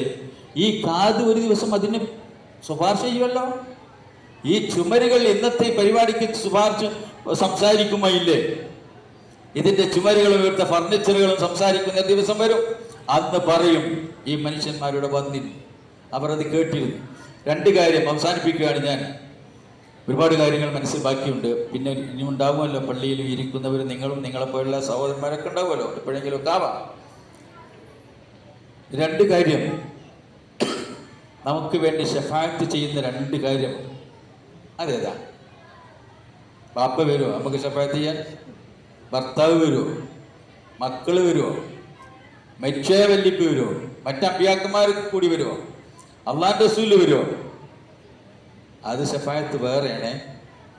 നാം ആഗ്രഹിക്കുന്ന ശഫാഅത്ത് ചെയ്യാൻ ആരാണ് ഉണ്ടാവുക? നമ്മൾ ആഗ്രഹിക്കുന്നത് നമ്മളെ രക്ഷപ്പെടുത്തി കൊടുക്കണേ എന്ന് പറയുന്നൊരു ശഫാഅത്ത് വേണ്ടേ? അതിനാരാ വരിക? അടുത്തിരിക്കണവർ ചോദിച്ചു നോക്കി, ഒന്ന് വരുമോ? നിന്റെ നാത്തൂനല്ലേ, ഒന്ന് വരൂ അവിടെ ചോദിച്ചു നോക്കി. നിന്റെ അളിയനല്ലേ, ഒന്ന് വരൂ അവിടെ ചോദിച്ചു നോക്കി. ഉണ്ടാണ്ടക്ക് അവിടെ ഒരു അക്ഷരം ഉണ്ടാൻ സമ്മതിക്കൂല. അത് എന്നിട്ടാണ് ഇപ്പൊ എനിക്ക് വേണ്ടി പറഞ്ഞത്. പറ്റൂല. പിന്നെ ആര് വരും? ആരെങ്കിലും ആ സമയത്തൊന്ന് ശുപാർശ ചെയ്യാൻ വന്നാൽ ഒരു ജീവനും കൂടി കിട്ടിയതിനേക്കാൾ കൂടുതൽ ആനന്ദമായിരിക്കും അവിടെ. അതാരാ വരിക? പരിശുദ്ധ ഖുർആൻ വരും. പിന്നെ ആരാ വരിക? നോമ്പും വരും. അസ്സൗമു വൽ ഖുർആൻ യശ്ഫഅൻ. അസ്സൗമു വൽ ഖുർആൻ യശ്ഫഅൻ. നമ്മുടെ നോമ്പും നമ്മുടെ പരിശുദ്ധ ഖുർആൻ ശഫാഅത്ത് ചെയ്യാൻ വരും. എങ്ങനെ വരും? ഒന്നാലോചിച്ച് നോക്കിയ, പരിശുദ്ധ ഖുർആൻ നമുക്ക് വേണ്ടി ശഫാഅത്ത് ചെയ്യണമെങ്കിൽ ഖുർആനെ നമ്മളെ പറ്റി പറയണ്ടേ? എന്തോ ഒരു നല്ല മനുഷ്യനായിരുന്നു അദ്ദേഹം. ഉറക്കം തൂങ്ങിയിട്ടും എടുത്തു വെക്കാതെ വീണ്ടും വീണ്ടും ഓതിക്കൊണ്ടേയിരുന്നു. പാതിരാത്രിയിൽ അള്ളാഹുവെ നിന്റെ തൃപ്തിപ്പെടുത്താൻ വേണ്ടി പരിശുദ്ധ ഖുർആൻ പാരായണം ചെയ്തുകൊണ്ടിരിക്കുന്ന മനുഷ്യനായിരുന്നു അദ്ദേഹം. ഉറങ്ങാൻ അദ്ദേഹത്തിന്റെ മോഹമുണ്ട്, പക്ഷെ അദ്ദേഹം പാരായണം ചെയ്തുകൊണ്ടേയിരുന്നു. വിശപ്പും ദാഹവും അദ്ദേഹത്തിന് ഏറെയുണ്ട്. ഭക്ഷണവും വെള്ളവും സൗകര്യപ്രദമായ വീട്ടിലുണ്ട്. പക്ഷേ നിന്റെ പൊരുത്തത്തിന് വേണ്ടി അദ്ദേഹം അതെല്ലാം ഒഴിവാക്കി നോമ്പ് നോറ്റുകൊണ്ടിരുന്നു. അതുകൊണ്ട് ഈ പാവം മനുഷ്യനോട് പൊറുക്കണമേ എന്ന് പറയാൻ നോമ്പും വരും, പിന്നെന്ത് വരും? ഖുർആനും വരും. ആലോചിച്ച് ചോദിക്കുമോ, നമ്മളെ വീട്ടിലിരിക്കുന്ന ഖുർആൻ വരാൻ സാധ്യത ഉണ്ടോ? എത്ര കാലമായത് പൊടിയട്ടി കിടക്കണ്? എത്ര കാലമായത് പൊടിയട്ടി കിടക്കുന്ന? നോമ്പിനൊന്നെടുത്ത് തുറക്കുക, അത്ര മതിയാവുക? ഇല്ല. ഓതിക്കൊണ്ടേയിരിക്കുക. പച്ചയുള്ള നാവായി നമ്മുടേത് മാറുക, പരിശുദ്ധ ഖുർആൻ പാരായണം ചെയ്തുകൊണ്ട്. പള്ളിയിൽ വെച്ച് ഖുർആൻ ഓതി പഠിപ്പിക്കുന്ന മാത്രം ക്ലാസ് വെച്ചാലോ? ജീവിതമനുസരിച്ച് ഒരു 5-10 മിനിറ്റ് ഖുർആൻ ഓതി കൊടുക്കുന്നു, എല്ലാവരും അതങ്ങനെ കേട്ടിരിക്കും. കേട്ടതിന് കൂലി കിട്ടുമോ? കേട്ടതിന് കൂലി കിട്ടും. പള്ളിയിൽ വെച്ച് 5 മിനിറ്റ് ഖുർആന്റെ ഏതെങ്കിലും ഒരു ആയത്തിനെ കേൾപ്പിക്കുന്നു. കേൾക്കാൻ സമ്മതമുണ്ടാകുമോ? പഠിക്കാൻ സമ്മതമുണ്ടാകുമോ? നേരം കിട്ടുമോ? നേരം കിട്ടിയേ പറ്റൂ. നോമ്പ് തന്നെ നമുക്കിപ്പോൾ കിട്ടുന്ന ഉറപ്പോട് കൂടി ഇരിക്കാൻ പറ്റില്ല. അല്ലാഹു സുബ്ഹാനഹു വ തആല ഈ പരിശുദ്ധമായ റംളാനെ അതിൻ്റെ പൂർണ്ണതയോടുകൂടി ഉപയോഗപ്പെടുത്തി പരലോകത്ത് രക്ഷപ്പെടുന്ന മഹാഭാഗ്യവാന്മാരിൽ അല്ലാഹുവെ സാധുക്കളെ ഞങ്ങളെ നീ ഉൾപ്പെടുത്തണമെന്നാഥ. പരമകാരുണികനും കരുണാനിധിയുമായ രക്ഷിതാവേ, ആയുസ്സിൻ്റെ അളവ് ഒരുപാട് തീർന്നുപോയി. ചെയ്യേണ്ട കാര്യങ്ങളാണെങ്കിൽ ഒരുപാട് ബാക്കി നിൽക്കുകയും ചെയ്യുന്നു. സങ്കടമുണ്ട് പെട്ടെന്ന് മരിക്കേണ്ടി വരുന്നതിൽ. ഒരുപാട് കാര്യങ്ങൾ ചെയ്തു തീർക്കാൻ ബാക്കിയുള്ളവരാണ് ഈ ഇരിക്കുന്നവരെല്ലാവരും. അല്ലാഹുവേ, ഞങ്ങൾ ചെയ്യേണ്ടുന്ന ബാധ്യത ചെയ്തു തീർത്തതിന് ശേഷം സ്വർഗം കാണിച്ചു തന്നുകൊണ്ട് അതിലേക്ക് ക്ഷണിക്കുന്ന മഹാന്മാരായ മലക്കുകളുടെ സാന്നിധ്യത്തിൽ പുഞ്ചിരി തൂകി മരിക്കുവാൻ തൗഫീഖ് നൽകപ്പെടുന്ന മഹാഭാഗ്യവാനായി നിങ്ങളെല്ലാവരും. അല്ലാഹുവേ, പരിശുദ്ധ ഖുർആൻ കേൾക്കുവാൻ മോഹമുണ്ട്. അത് എവിടുന്നോ കേൾക്കുന്നത് പോലെ പരിശുദ്ധ ഖുർആനിൽ കാതോർത്ത് സന്തോഷപൂർവ്വം മരിക്കുവാൻ തൗഫീഖ് നൽകി അനുഗ്രഹിക്കണമേ റഹ്മാനെ. അല്ലാഹുവേ, നിന്നെ ഏറ്റവും ഇഷ്ടപ്പെടുത്തുന്ന ദിക്റുകൾ ധാരാളമായി ചൊല്ലി നിന്നെ ഇഷ്ടം നേടിക്കൊണ്ട് മരിക്കുന്ന മഹാഭാഗ്യവാന്മാരിൽ ഞങ്ങളെ നീ ഉൾപ്പെടുത്തണമേ റഹ്മാനെ. ഞങ്ങളുടെ മാതാപിതാക്കൾക്കും ഞങ്ങളുടെ പ്രിയപ്പെട്ട മക്കൾക്കും ഞങ്ങളുടെ നാട്ടിലെ പ്രായമായവർക്കും രോഗികൾക്കുമെല്ലാം ഞങ്ങൾ ചെയ്യേണ്ടുന്ന സേവനങ്ങൾ ചെയ്യുവാനുള്ള മനസ്ഥിതിയും ആരോഗ്യവും ആഫിയത്തും നൽകി നീ ഞങ്ങൾ അനുഗ്രഹിക്കണമേ റഹ്മാനെ. അല്ലാഹുവേ, പരമകാരുണികനും കരുണാനിധിയുമാണ് നീ. ഒരു ചെറിയ തിന്മ പോലും ബാക്കി വെച്ചുകൊണ്ട് മരിക്കേണ്ടി വരുന്ന ഗതികേടിൽ ഞങ്ങളെ നീ പെടുത്തരുത് റഹ്മാനെ. മരിക്കുന്നതിന് മുമ്പ് മനസ്സ് തുറന്ന് ശുദ്ധമായ മനസ്സോടുകൂടി തൗബ ചെയ്യുകയും തൗബ സ്വീകരിക്കപ്പെട്ടവരായി മരിക്കുവാനും ഞങ്ങൾക്ക് നീ തൗഫീഖ് ചെയ്യണം റഹ്മാനെ. അല്ലാഹുവേ, വ്യത്യസ്തമായ രോഗങ്ങൾ കൊണ്ട് പ്രയാസപ്പെടുന്ന ആളുകൾ ഈ സദസ്സിലുമുണ്ട്, ഞങ്ങളുടെ കുടുംബങ്ങളിലുമുണ്ട്. നീ രോഗം ശിഫയാക്കാൻ കഴിവുള്ളവരാണ്. നിൻ്റെ ഫضല് കൊണ്ട്, നിൻ്റെ ദാക്ഷിണ്യം കൊണ്ട്, നിൻ്റെ മഹത്തായ അനുഗ്രഹം കൊണ്ട് എല്ലാ രോഗങ്ങളിലും ഞങ്ങൾക്ക് ശിഫ നൽകണമേ റഹ്മാനെ. ആരോഗ്യവും ആഫിയത്തും പ്രദാനം ചെയ്യണമേ റഹ്മാനെ. മക്കളെക്കുറിച്ചോർത്ത് അവരുടെ ദീനീയാവസ്ഥയെക്കുറിച്ചോർത്ത് വിങ്ങിപ്പൊട്ടുന്ന മാതാക്കളും പിതാക്കളും ഒരു സദസ്സ് തന്നെയാണിത്. എൻ്റെ മക്കൾ കൃത്യമായി നമസ്കരിക്കുന്നില്ലല്ലോ പടച്ചവനെ. എൻ്റെ കുട്ടികൾ കാണേണ്ടയിടത്ത് കാണുന്നില്ലല്ലോ പടച്ചവനെ. എൻ്റെ മക്കളെ കാണാൻ പാടില്ലാത്തയിടത്ത് കണ്ടുപോകുന്നുവല്ലോ റഹ്മാനെ. അവരെപ്പറ്റി ഞാൻ കേൾക്കാൻ ഇഷ്ടപ്പെടാത്തത് കേൾക്കേണ്ടി വരുന്നുവോ റഹ്മാനെ. അള്ളാഹുവേ, അങ്ങനെയുള്ളൊരു ദുർഗതി വന്ന് മരിക്കേണ്ടി വരുന്ന അവസ്ഥയിൽ നിന്ന് ഞങ്ങളെ രക്ഷപ്പെടുത്തുകയും സാലിഹീങ്ങളായ മക്കളുടെ മാതാപിതാക്കളാകുവാൻ ഞങ്ങൾക്ക് നീ തൗഫീഖ് ചെയ്യുകയും ചെയ്യണമേ റഹ്മാനെ. ഞങ്ങൾ വളർത്തുമ്പോൾ ഞങ്ങളുടെ മാതാപിതാക്കൾ എന്തൊക്കെ മോഹിച്ചിരുന്നു എന്ന് ഞങ്ങൾക്ക് അറിഞ്ഞുകൂടാ. ഏതായാലും ഒരു മോഹം സാർത്ഥകമാണ്. അവർക്ക് വേണ്ടി പ്രാർത്ഥിച്ചാൽ സ്വീകരിക്കപ്പെടുന്ന സാലിഹീങ്ങളായ മക്കളായി ഞങ്ങളെ നീ മാറ്റിത്തരണമേ റഹ്മാനെ. ഞങ്ങൾ അവർക്ക് വേണ്ടി പ്രാർത്ഥിച്ചാൽ ആ പ്രാർത്ഥന സ്വീകരിക്കുകയും അവരെ ഖബറുകൾ വിശാലമായ സ്വർഗത്തിൻ്റെ ഭാഗമായി തീരുകയും ചെയ്യുന്ന സാലിഹീങ്ങളായ മക്കളുടെ പ്രാർത്ഥനയായി ഞങ്ങളുടെ പ്രാർത്ഥനകളെ നീ മാറ്റിത്തരണമേ റഹ്മാനെ. അള്ളാഹുവെ, ഞങ്ങളുടെ മക്കളിൽ നീ ബർക്കത്ത് ചെയ്യണമേ. അള്ളാഹുവെ, ഞങ്ങളുടെ ഈമാനിൽ നീ ബർക്കത്ത് ചെയ്യണമേ. അള്ളാഹുവെ, ഞങ്ങളുടെ അമൽ സാലിഹാത്തിൽ നീ ബർക്കത്ത് ചെയ്യണമേ. അള്ളാഹുവെ, ഞങ്ങളുടെ നാട്ടിൽ നന്മ വിതക്കുവാൻ ഞങ്ങൾക്ക് നീ തുണ നൽകണമേ. തിന്മയിൽ നിന്ന് വിട്ടു നിൽക്കുവാൻ ഞങ്ങൾക്ക് നീ തൗഫീഖ് ചെയ്യണമേ. നല്ലവരായി ജീവിച്ചു മരിക്കുവാനുള്ള സൗഭാഗ്യം നൽകി നീ ഞങ്ങൾ അനുഗ്രഹിക്കണമേ റഹ്മാനെ. ഇത്രയും സമയം ഇവിടെ വന്നിരിക്കുകയും ക്ഷമയോടുകൂടി കേൾക്കുകയും നല്ല നെയ്യത്തോടുകൂടി വരികയും ചെയ്ത ഈ സദസ്സിനെ നീ അനുഗ്രഹിക്കണമേ റഹ്മാനെ. ഞങ്ങൾ ഇവിടെ വെച്ച് പ്രാർത്ഥിക്കുന്ന പ്രാർത്ഥനകൾ തട്ടിക്കളയാതെ പൂർണ്ണമായും അതിന് ഉത്തരം ലഭിക്കണമെന്ന് ഞങ്ങൾ മോഹിക്കുന്നു. ഞങ്ങളെ നീ നിരാശപ്പെടുത്തരുത് റഹ്മാനെ. ഞങ്ങൾ പ്രാർത്ഥിച്ചത് ഇത്രയുമാണ്. ദുന്യാവിൽ ഞങ്ങൾക്ക് രക്ഷ വേണം, ആഖിറത്തിൽ ഞങ്ങൾക്ക് രക്ഷ വേണം, ബർസഖിൽ ഞങ്ങൾക്ക് രക്ഷ വേണം. റബ്ബന ആതിനാ ഫിദ്ദുനിയ ഹസന വഫിൽ ആഖിറതി ഹസനത വഖിനാ അദാബന്നാർ. اللهم ربنا آتنا في الدنيا حسنة وفي الآخرة حسنة وقنا عذاب النار. اللهم ربنا آتنا في الدنيا حسنة وفي الآخرة حسنة وقنا عذاب النار. അള്ളാഹുവേ, സ്വർഗത്തിൽ, നിൻ്റെ അത്യുന്നതമായ സ്വർഗത്തിൽ കുടുംബങ്ങളായി നീ അവിടെ ഒരുമിച്ച് കൂട്ടിക്കൊടുക്കുന്ന മഹാസൗഭാഗ്യത്തെക്കുറിച്ച് നിൻ്റെ ഹബീബായ റസൂൽ ഞങ്ങളോട് പറഞ്ഞിട്ടുണ്ട്. ഒറ്റക്കല്ല, കുടുംബത്തെ കുടുംബമായി സ്വർഗത്തിൽ ഒരുമിച്ച് കൂട്ടിക്കൊടുക്കുന്നത്. നാഥ, അത് ചോദിക്കുവാനുള്ള എന്തർഹതയാണ് ഞങ്ങൾക്കുള്ളത്? ഒന്നുമില്ല. പക്ഷേ നീ അത് ചോദിക്കപ്പെടാൻ അർഹനാണ്. നീ അർഹമുറാഹിമീനാണ്. നീ പൊറുക്കാത്ത പാപങ്ങളില്ലാത്ത, നീ കനിയാത്ത കനിവുകളില്ല. എല്ലാം കനിയുകയും പൊറുക്കുകയും കാത്തുരക്ഷിക്കുകയും ചെയ്യുന്ന കരുണാവാരിധ്യായ രക്ഷിതാവാണ് നീ. നിന്നെ അല്ലാതെ ഞങ്ങൾ ആരാധിക്കുകയില്ല. നിന്നോടല്ലാതെ ഞങ്ങൾ സഹായം തേടുകയില്ല. നീയല്ലാത്തൊരു ഇലാഹ് ഞങ്ങൾക്ക് വേണ്ട. നീ ഞങ്ങൾ പൂർണ്ണനായ രക്ഷിതാവും സൃഷ്ടാവും നിയന്താവും ഇലാഹും തന്നെയാണ്. ആ ഒരൊറ്റ പ്രതീക്ഷയാണ് ഞങ്ങൾ കുടുംബങ്ങളായ സ്വർഗത്തിൽ ഒരുമിച്ച് കൂട്ടിത്തരണമേ എന്ന് പ്രാർത്ഥിക്കുവാൻ ഞങ്ങൾക്ക് ധൈര്യം തരുന്നത്. അള്ളാഹുവെ, കുടുംബങ്ങളായി സ്വർഗത്തിൽ ഒത്തുകൂടുന്ന മഹാഭാഗ്യവന്മാരുടെ കുടുംബമായി ഞങ്ങളുടെ കുടുംബത്തെ നീ മാറ്റിത്തരണമേ റഹ്മാനെ. അള്ളാഹുവെ, ഞങ്ങളിൽ നിന്ന് മരിച്ചുപോയ ഞങ്ങളുടെ പ്രിയപ്പെട്ട മാതാപിതാക്കൾ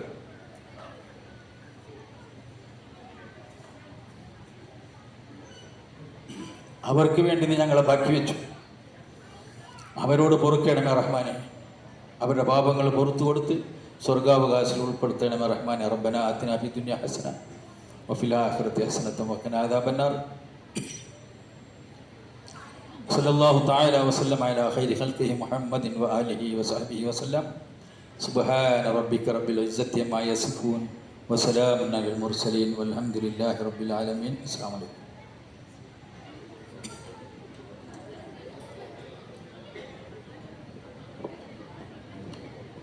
അടുത്തതായി